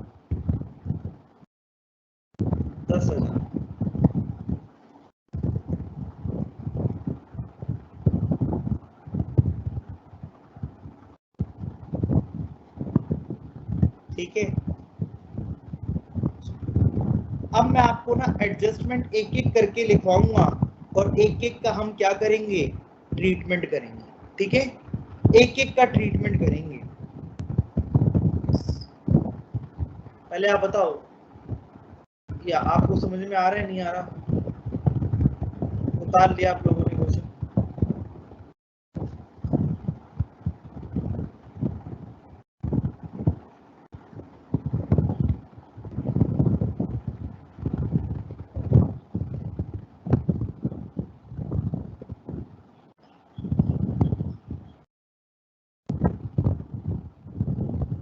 हाँ जी।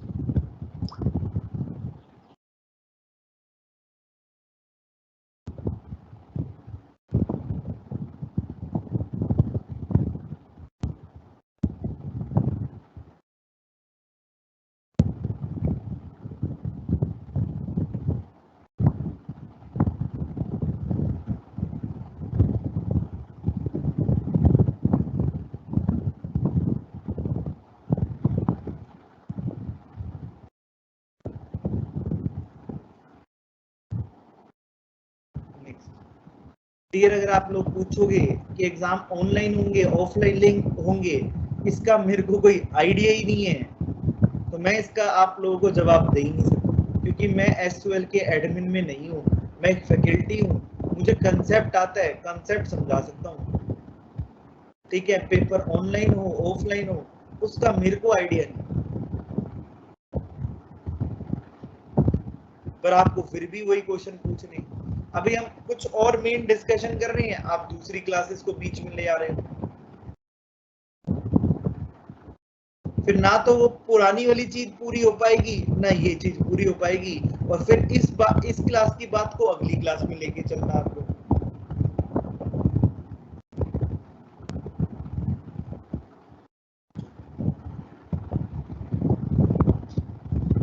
सो पहले कहता है, पहली एडजस्टमेंट है एडजस्टमेंट नंबर 1। मैं आपको एक एक एडजस्टमेंट लिखूंगा इस क्वेश्चन की। ठीक है, और एक एक का आपको अकाउंटिंग ट्रीटमेंट साथ साथ कराता जाऊंगा।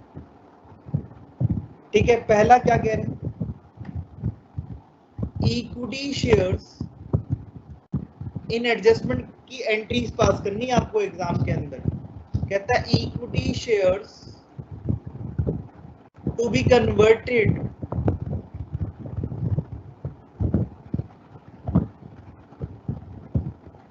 इनटू 1,50,000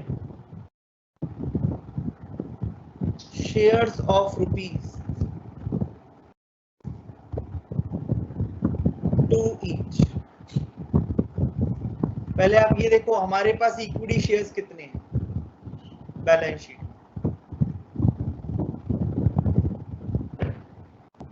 कितने, 30,000 इक्विटी शेयर्स हैं, 10 रुपए का एक है, 3 लाख रुपए के। और क्या कह रहा है, कह रहा है 1.5 लाख इनको कन्वर्ट कर दो 1.5 लाख शेयर्स में, कितने के, 2-2 रुपए के, तब भी 3 लाख बनेगा अमाउंट। तो बताओ क्या यहाँ पे कोई शेयर होल्डर्स को फायदा या नुकसान? नहीं। कंपनी को कोई फायदा या नुकसान? नहीं। बस क्या हो रहा है यहाँ पर बताओ, कंसोलिडेशन हो रहा है या स्प्लिट हो रहा है? बताओ, सब डिवीजन हो रहा है या कंसोलिडेशन हो रहा है? डियर, यहाँ सब डिवीजन हो रहा है, एक शेयर के टुकड़े करे जा रहे हैं। जैसे आप 2000 के नोट के 100-100 रुपए के खुले कराते हो, ऐसे यहाँ पर एक शेयर के बदले 5 शेयर दिए जा रहे हैं।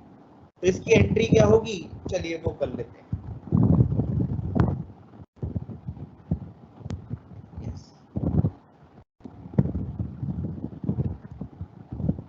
तो इसकी अकाउंटिंग एंट्री होगी इक्विटी शेयर कैपिटल। हम पुराने वाले शेयर्स ले लेंगे, पुराने वाले शेयर्स कितने के हैं, 10 रुपए के। तो इक्विटी शेयर कैपिटल कौन से वाला शेयर है बताओ, 10 रुपए वाला। ये लिख कर आना है आपको जरूरी, अकाउंट डेबिट कितना, 3 लाख टू, उनके बदले हम नए शेयर्स ही दे रहे हैं, तो तो यहां पर आ जाएगा इक्विटी शेयर कैपिटल।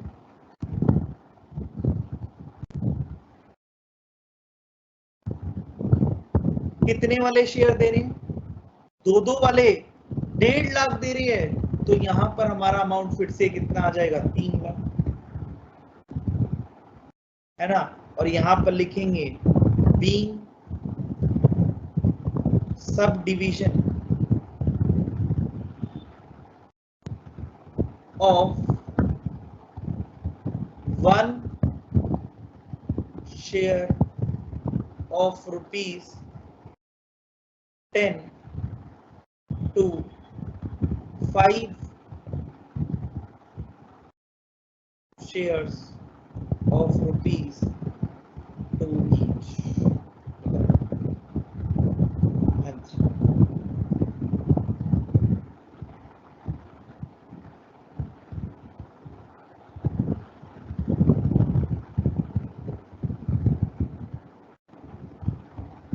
नेक्स्ट आ जाओ। नेक्स्ट एडजस्टमेंट है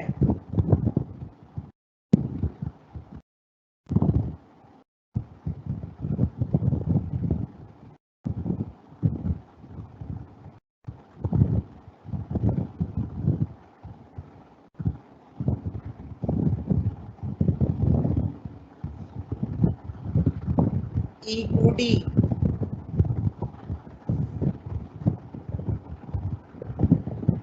शेयर होल्डर्स टू सरेंडर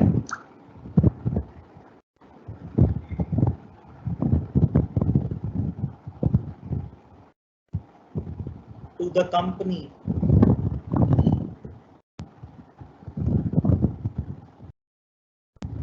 कितने shares? 90% of their share holders. बताओ अब शेयर होल्डर्स के पास कितने शेयर्स हैं? 2 के हैं। कितने शेयर्स हैं? 1.5 लाख। 1.5 लाख शेयर्स का 90% निकालो, 1,35,000 शेयर्स। शेयर होल्डर्स क्या कह रहे हैं? हम अपने 90% शेयर्स कंपनी को वापसी देने हैं, हमें नहीं चाहिए, कोई बात नहीं, कंपनी तुम रख लो, फ्री में रख लो। तो जब भी कंपनी, देखो फोरफीचर और सरेंडर में क्या फर्क होता है? जब कोई शेयर होल्डर कंपनी के कॉल मनी या अलॉटमेंट मनी का पैसा ना दे, तो उसके अगर कंपनी जबरन शेयर्स को जब्त कर लेती है तो उसको हम क्या बोलते हैं? फोरफीचर। लेकिन अगर कोई शेयर होल्डर खुद ही वॉलंटरली ही कंपनी को कह दे कि मैं अपने शेयर्स वापसी दे रहा हूं, आपको फ्री में रख लो, उसको बोलते हैं शेयर सरेंडर। डियर, इस पे आपसे थ्योरी पूछी जाती है और इंटरव्यू में भी आपसे ये क्वेश्चन पूछा जा सकता है जॉब के लिए। तो इसकी एंट्री क्या होगी बताओ? क्या बताओ? इसमें 90% शेयर्स मतलब 1,35,000 शेयर्स, 1.5 लाख शेयर्स थे ना। 1.5 लाख में से 1,35,000 वापसी दिए जाएंगे, 2 रुपए वाले, मतलब 2,70,000 का अमाउंट क्या हो जाएगा? Debit. Equity shares capital account क्या हो जाएगा? डेबिट। और हम क्रेडिट किसको करेंगे? डियर, एक अकाउंट बनेगा जिसमें कंपनी को फायदा हुआ है और ये फायदा शेयर सरेंडर से हुआ है, तो वो अकाउंट का नाम भी क्या होगा? Share surrender. तो एंट्री होगी, लिखिए equity share capital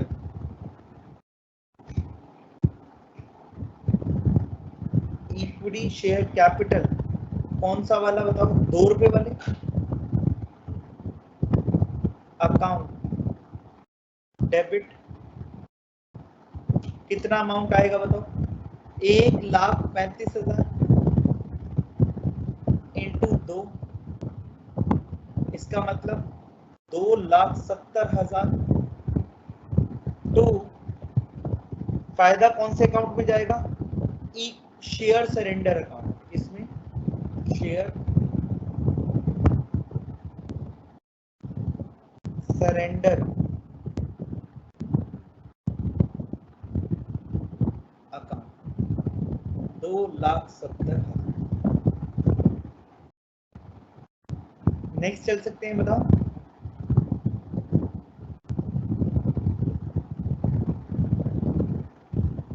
the third one is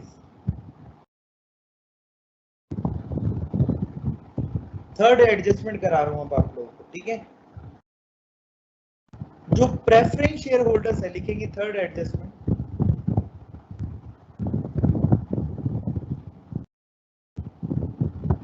preference share holders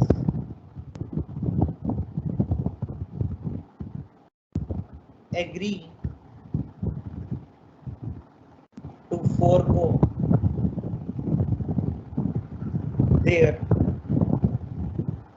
right to arrears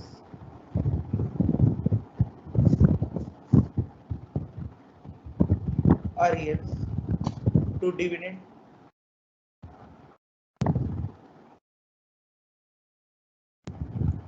in consideration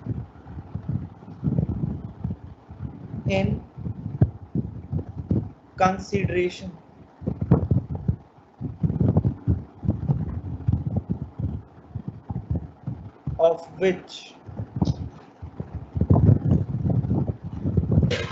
8% preference shares are to be converted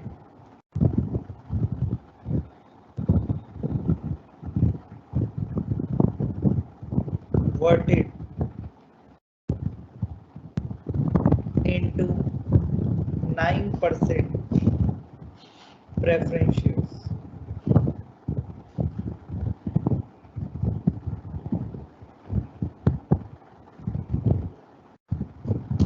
इसका मतलब क्या है?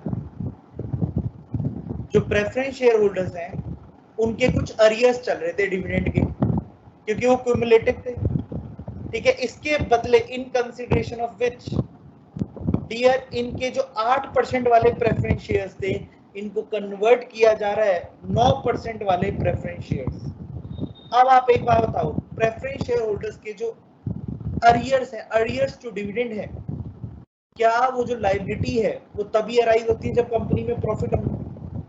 तो ये एक ऐसी लायबिलिटी है जो कॉन्टीजेंट लायबिलिटी है, इसलिए इसको कंपनी की बैलेंस शीट में शो नहीं किया गया था, फिर भी कंपनी के लिए एक लायबिलिटी है। अब ये लायबिलिटी उतारने के लिए कंपनी के जो 8% वाले प्रेफरेंस शेयर्स हैं उनको कितने में कन्वर्ट करने वाली है? कंपनी 9% में कन्वर्ट करने वाली, ठीक है। तो यहाँ पे अकाउंटिंग एंट्री क्या होगी? सिर्फ कन्वर्जन की होगी। तो हम कहेंगे यहाँ पे वेरिएशन वाला केस आ गया, variation of the share holders rights कराया था आप लोगों को अभी। तो यहाँ पे 8% प्रेफरेंस शेयर्स हमारे पास कितने के हैं बैलेंस शीट में अगर आप देखें तो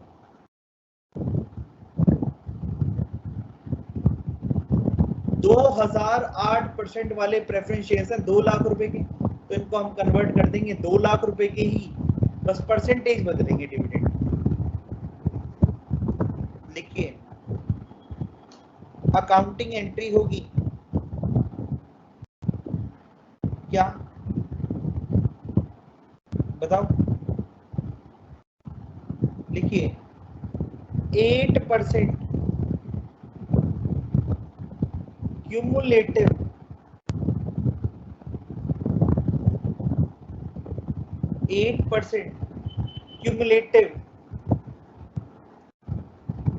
प्रेफरेंस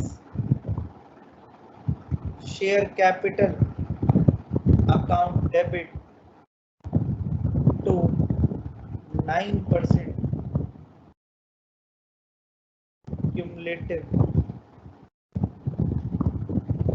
preference share capital। तो यहाँ पे भी 2 लाख और यहाँ पे भी 2 लाख।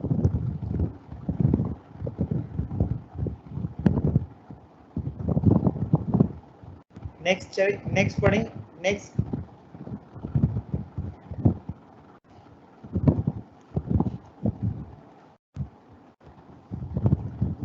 एडजस्टमेंट इज,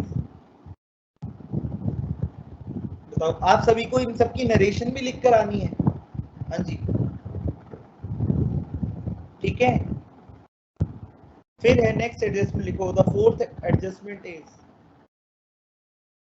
जितने भी सन्ड्री क्रेडिटर्स हैं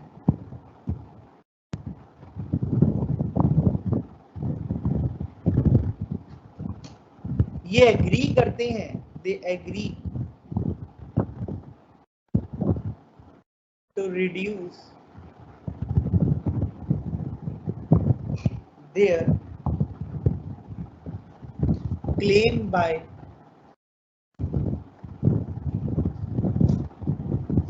1/5 का मतलब वो अपना 1/5 कर्जा कंपनी के लिए माफ कर देंगे, पर बदले में क्या लेंगे? In consideration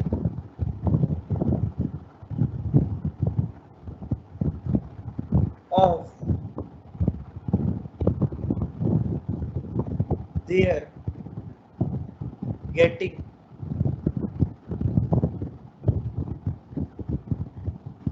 in consideration of getting shares of rupees कितना 35,000 out of the surrendered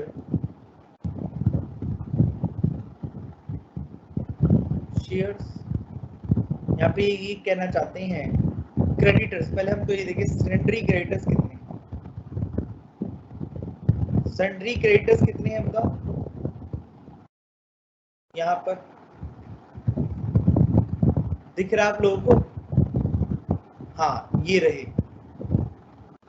70,000, 70,000 में 20,000 तो क्या है? रेमुनरेशन है, तो 50,000 के क्रेडिटर्स हुए ना।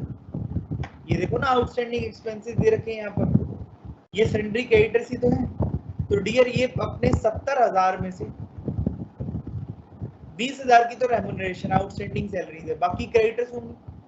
तो डियर 50,000 का 1/5 कितना हुआ? 10,000। ये अपने 10,000 रुपए माफ कर देंगे अगर हम इन्हें 35,000 के जो शेयर सरेंडर किए थे किसने? शेयर होल्डर्स ने, उसमें से 35,000 के हम इनको क्या दे दें? शेयर्स दे दें।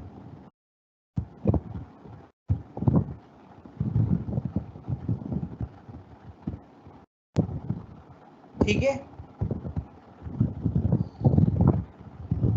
तो बताओ अकाउंटिंग एंट्री क्या हो?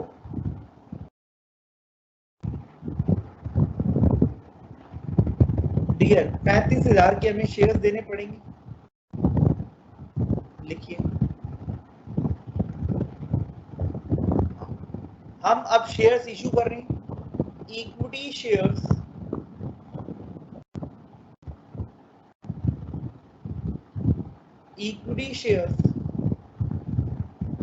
कैपिटल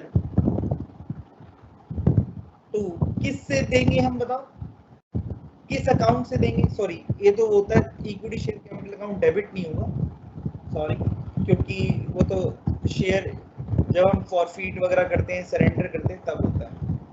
या तो हम इशू करेंगे ना शेयर्स 35,000 की।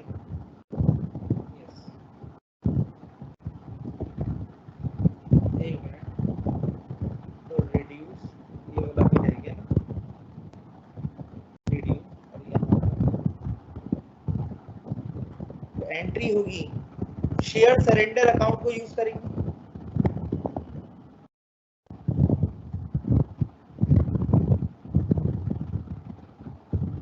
35,000 के शेयर्स यूज कर लेंगे हम टू इक्विटी शेयर कैपिटल, नए शेयर्स इशू कर दिए।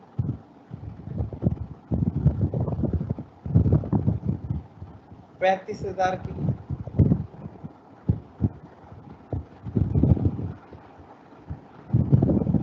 नेक्स्ट एडजस्टमेंट बताओ क्या होगी? नेक्स्ट एडजस्टमेंट,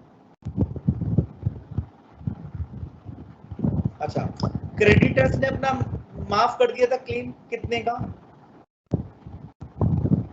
10,000 का माफ कर दिया, इसके बदले 1/5 50,000 का क्लेम था ना, 1/5 माफ कर दिया, तो हम कहेंगे क्रेडिटर्स कम हो गए कितने से? 10,000 से।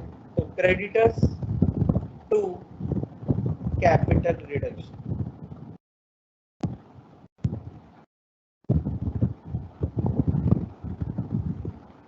रुपीज 10,000 और रुपीज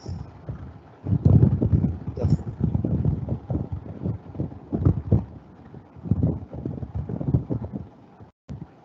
नेक्स्ट आ जाऊं। नेक्स्ट क्या कहता है,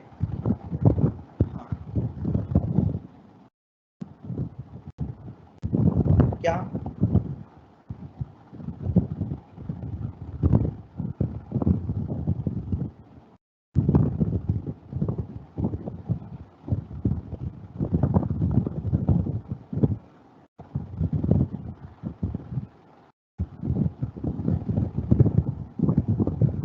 नेक्स्ट एडजस्टमेंट इज जितने भी शेयर सरेंडर्स थे, जितने भी बचे हुए शेयर सरेंडर थे 5, भी एडजस्टमेंट है।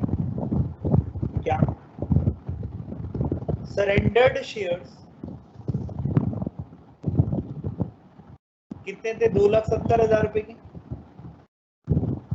नॉट यूटिलाइज, जितने आपने नॉट यूटिलाइज नहीं करे, 35 के यूटिलाइज कर लिए थे, बाकी 2,35,000 के रह गए to be cancel, to be cancel. तो इसका मतलब अब वो शेयर सरेंडर अकाउंट से प्रॉफिट कहां पे ट्रांसफर हो जाएगा, कैपिटल रिकंस्ट्रक्शन अकाउंट के अंदर। तो यहाँ पे हम लिखेंगे शेयर सरेंडर अकाउंट में कितना पैसा बचा हुआ, क्रेडिट बैलेंस कितना बचा हुआ होगा, 2,35,000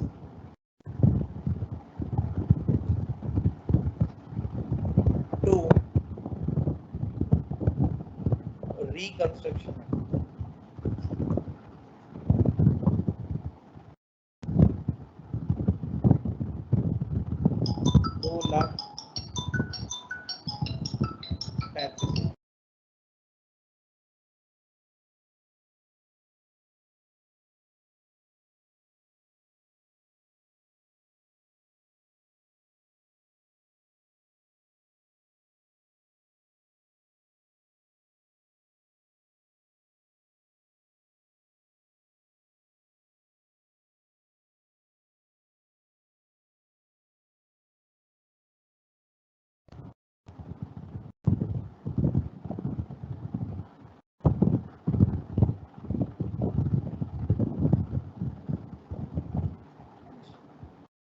आ रही है बात आप लोगों को समझ में, एक बार पूछ लूं,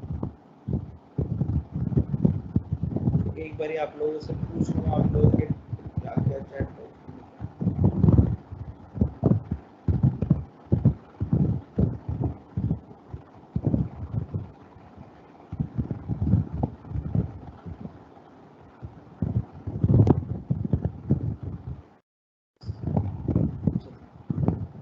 अब बात समझ में आ रही है आप लोगों को, बताइए।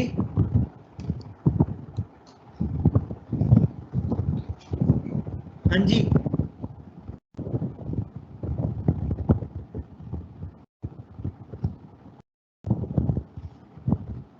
हाँ जी एनोनिमस जी, बचा हुआ है, वो कराता तो आज का कंसेप्ट ना होता, ये छूट जाता।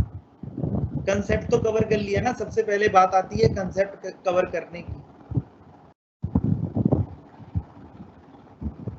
लास्ट वाले में ये है कि आपने 2,70,000 रुपए के शेयर्स सरेंडर किए थे शेयर होल्डर्स ने, 2,70,000, उसमें से आपने 35,000 के बांट दिए ना, 35,000 के बांट दिए क्रेडिटर्स को। अब बाकी बचे हुए ना कह रहे कैंसिल करने, कैंसिल मतलब अब कंपनी इसको जनरल जो अपना कैपिटल रिडक्शन वाला जो अकाउंट है उसमें ट्रांसफर कर देगी।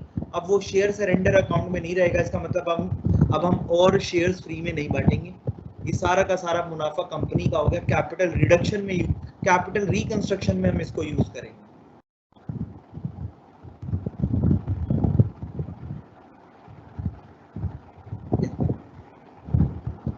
ठीक है, अब आप लोगों को नेक्स्ट करा रहा हूं। नेक्स्ट आपको लिखना है, ठीक है, नेक्स्ट बची कुची में सारी की सारी एडजस्टमेंट आपको लिखवा देता हूं, फिर हम बची कुची एंट्री एक साथ ही कर लेंगे, ठीक है। अगर टाइम बचा तो, ठीक है लिखो। अब मैं सारी की सारी बची कुची एडजस्टमेंट लिख पा रहा हूँ और एक साथ इन सब की एंट्री कर लेंगे। लिखो 6th, जो डायरेक्टर्स हैं, the directors agree to forego the amount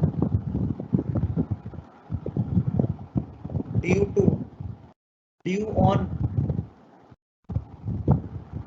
account of unsecured loan,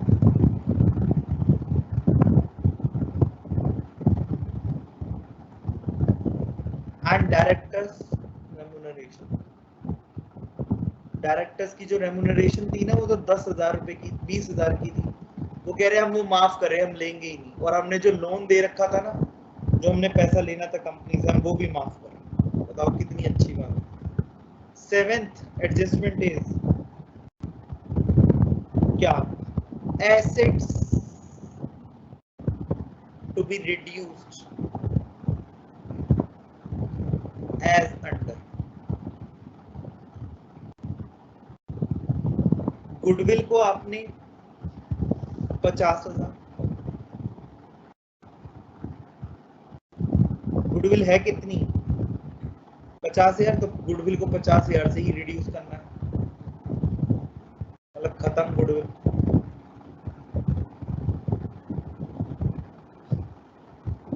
plant को 40,000 पर लेकर आना, मतलब गुडविल 50 की थी, 50 की ही नजर आएगी। प्लांट को 40,000 तक लेकर आना है, 3 लाख का नहीं है। टूल्स कितने के दिखा रखे हमने? 10,000 के। टूल्स सिर्फ और सिर्फ वैल्यू है उनकी 8,000। ये उनकी फेयर वैल्यू, जो पढ़ा था ना, फेयर वैल्यू पे दिखाना होता है। Sundry debtors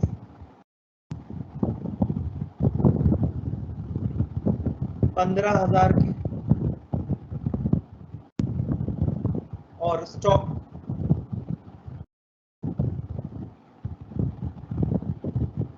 20,000।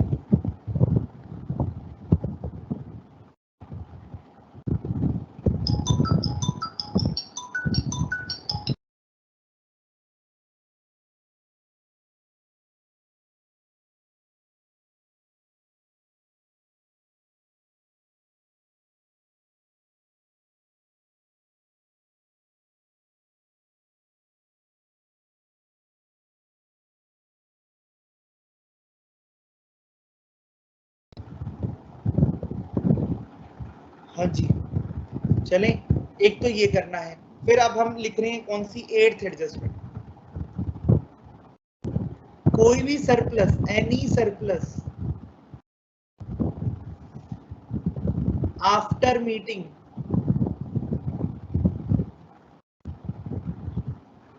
The losses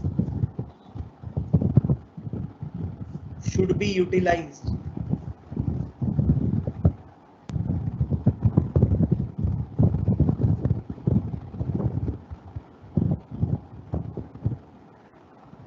in writing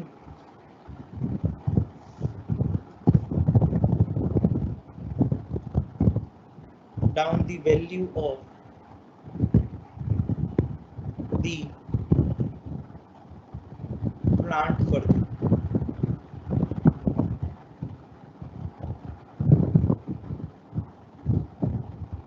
9th, expenses of reconstruction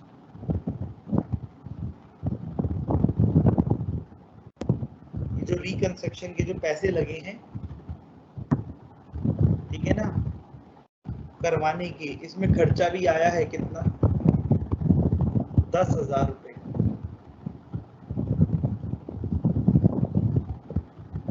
next लिखेंगे further 50,000 equity shares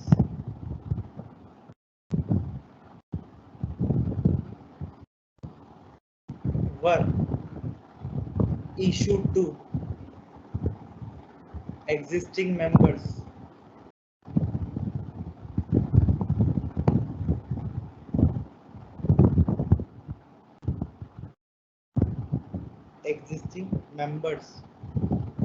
for increasing the working capital। मतलब बिजनेस चलाने के लिए पैसा चाहिए था, इसलिए हमने और पैसा मंगवा लिया एग्जिस्टिंग शेयर होल्डर से।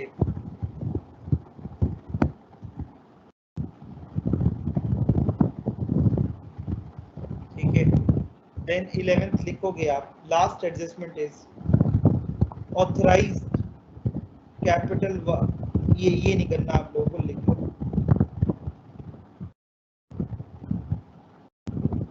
कि एक जो मेंबर था वो बगावत कर गया, एक मेंबर इसके खिलाफ चला गया। ये जो इंटरनल रिकंस्ट्रक्शन चल रहा था, अ मेंबर होल्डिंग कितने शेयर्स, 100 इक्विटी शेयर्स,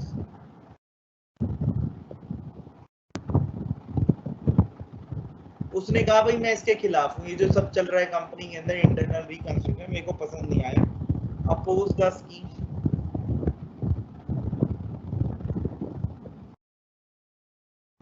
ठीक है, तो फिर कोर्ट ने क्या किया, कोर्ट ने कहा भाई डायरेक्टर जो है वो 1000 रुपए देगा और डायरेक्टर इसके शेयर्स ले सकते हैं।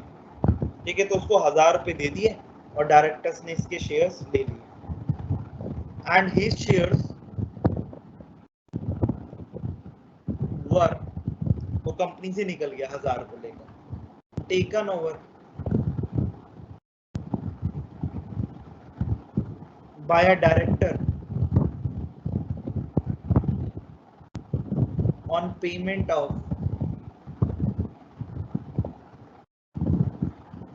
₹1000 fixed by the court।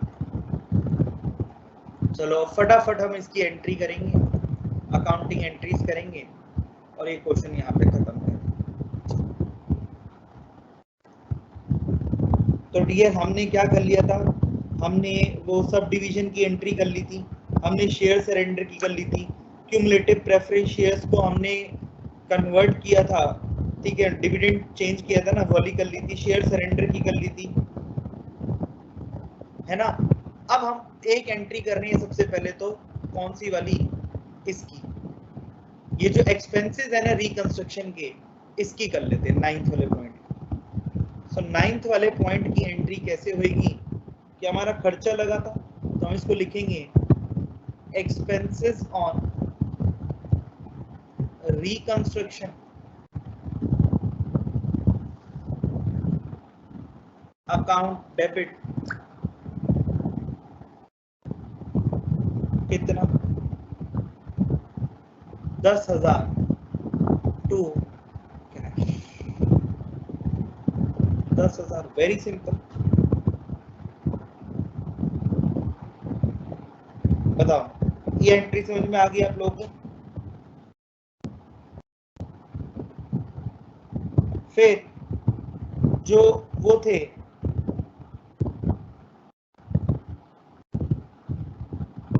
उन्होंने अपना लोन वगैरह सब माफ कर दिया, जो भी पैसा वगैरह लेना था, किन्होंने, डायरेक्टर्स ने। तो हम कहेंगे अनसिक्योर्ड लोन कितने का था, तो ये कौन सी वाली थी आपकी, डायरेक्टर्स वाली कौन सी थी, 6th, है ना, 6th वाले पॉइंट की एंट्री कर रहे हैं। अनसिक्योर्ड लोन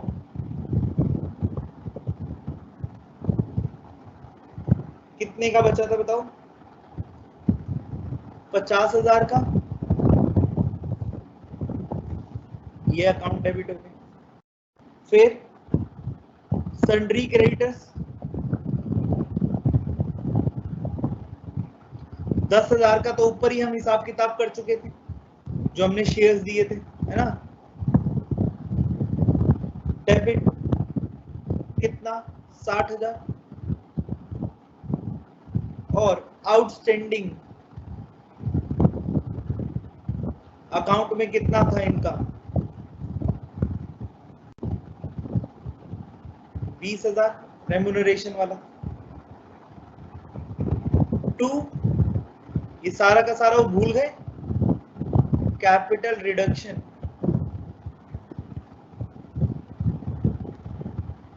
1,30,000 का कंपनी को फायदा हो गया।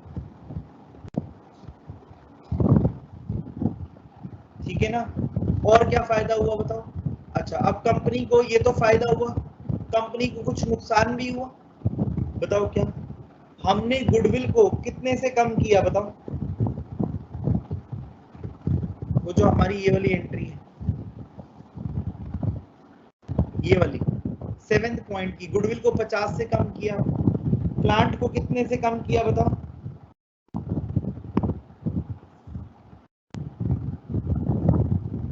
ठीक है, तो ये सारी एंट्रीज भी आएगी आपकी। चलो तो यहाँ पे हम कहेंगे गुडविल को हमने कितने से कम किया बताओ। गुडविल को हमने 50,000 से गिराया।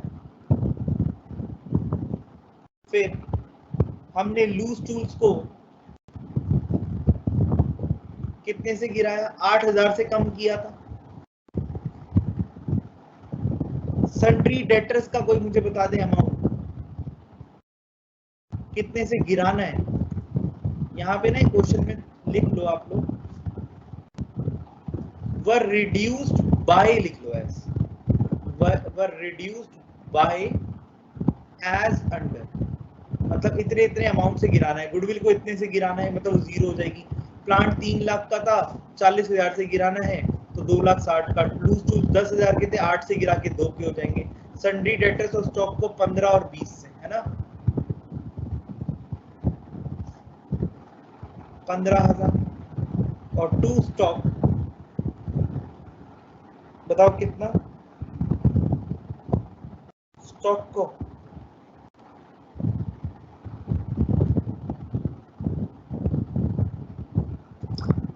स्टॉक का अमाउंट कितना है, डेटर्स है 15 और स्टॉक है 20।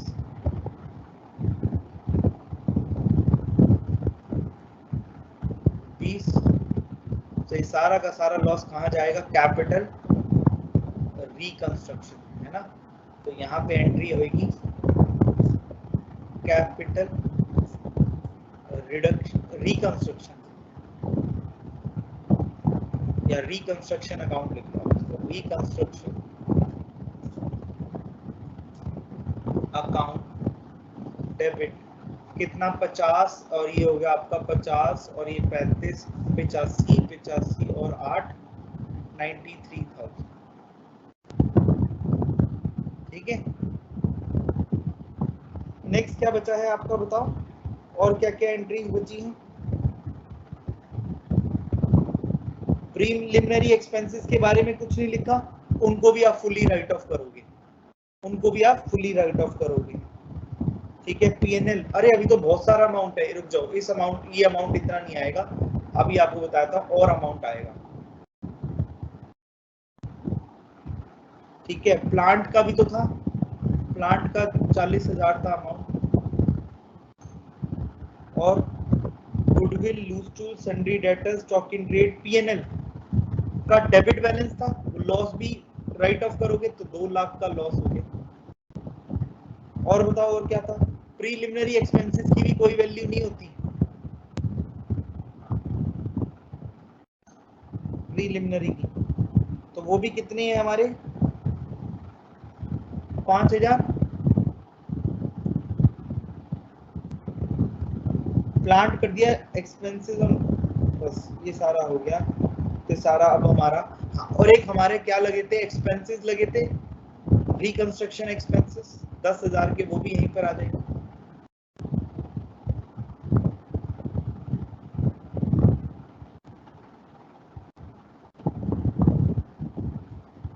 तो एंट्री क्या होगी बताओ, यहाँ पे कैपिटल रिकंस्ट्रक्शन अमाउंट कितना आएगा बताओ, ऐड करके 50 + 8 58, जो मैं ही करता हूँ, आप लोग तो करोगे नहीं।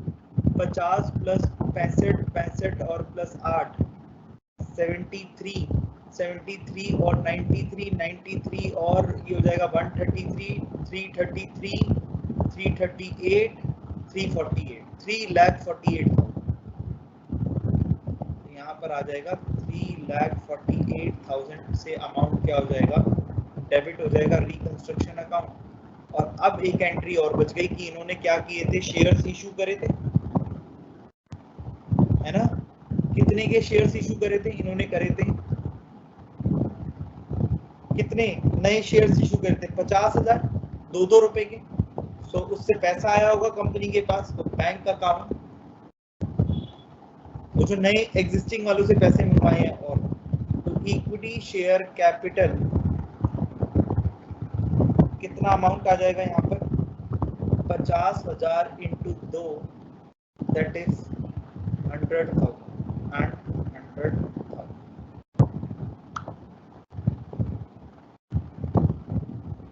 So this is how you have to solve a question in the examination. ठीक है, एग्जाम में इसी तरीके के क्वेश्चन आएंगे। तो इसमें मैंने आपको हर एक कंसेप्ट करा दिया आज की क्लास में। हाँ मुस्कान, थैंक्स अ लॉट बताने के लिए।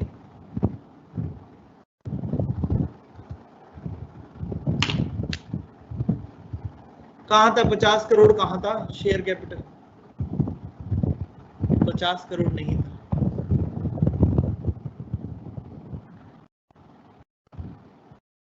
तो महेश सर, मोहित सर, आप सेशन एंड कर सकते हैं। Hello Mohit sir, are you there?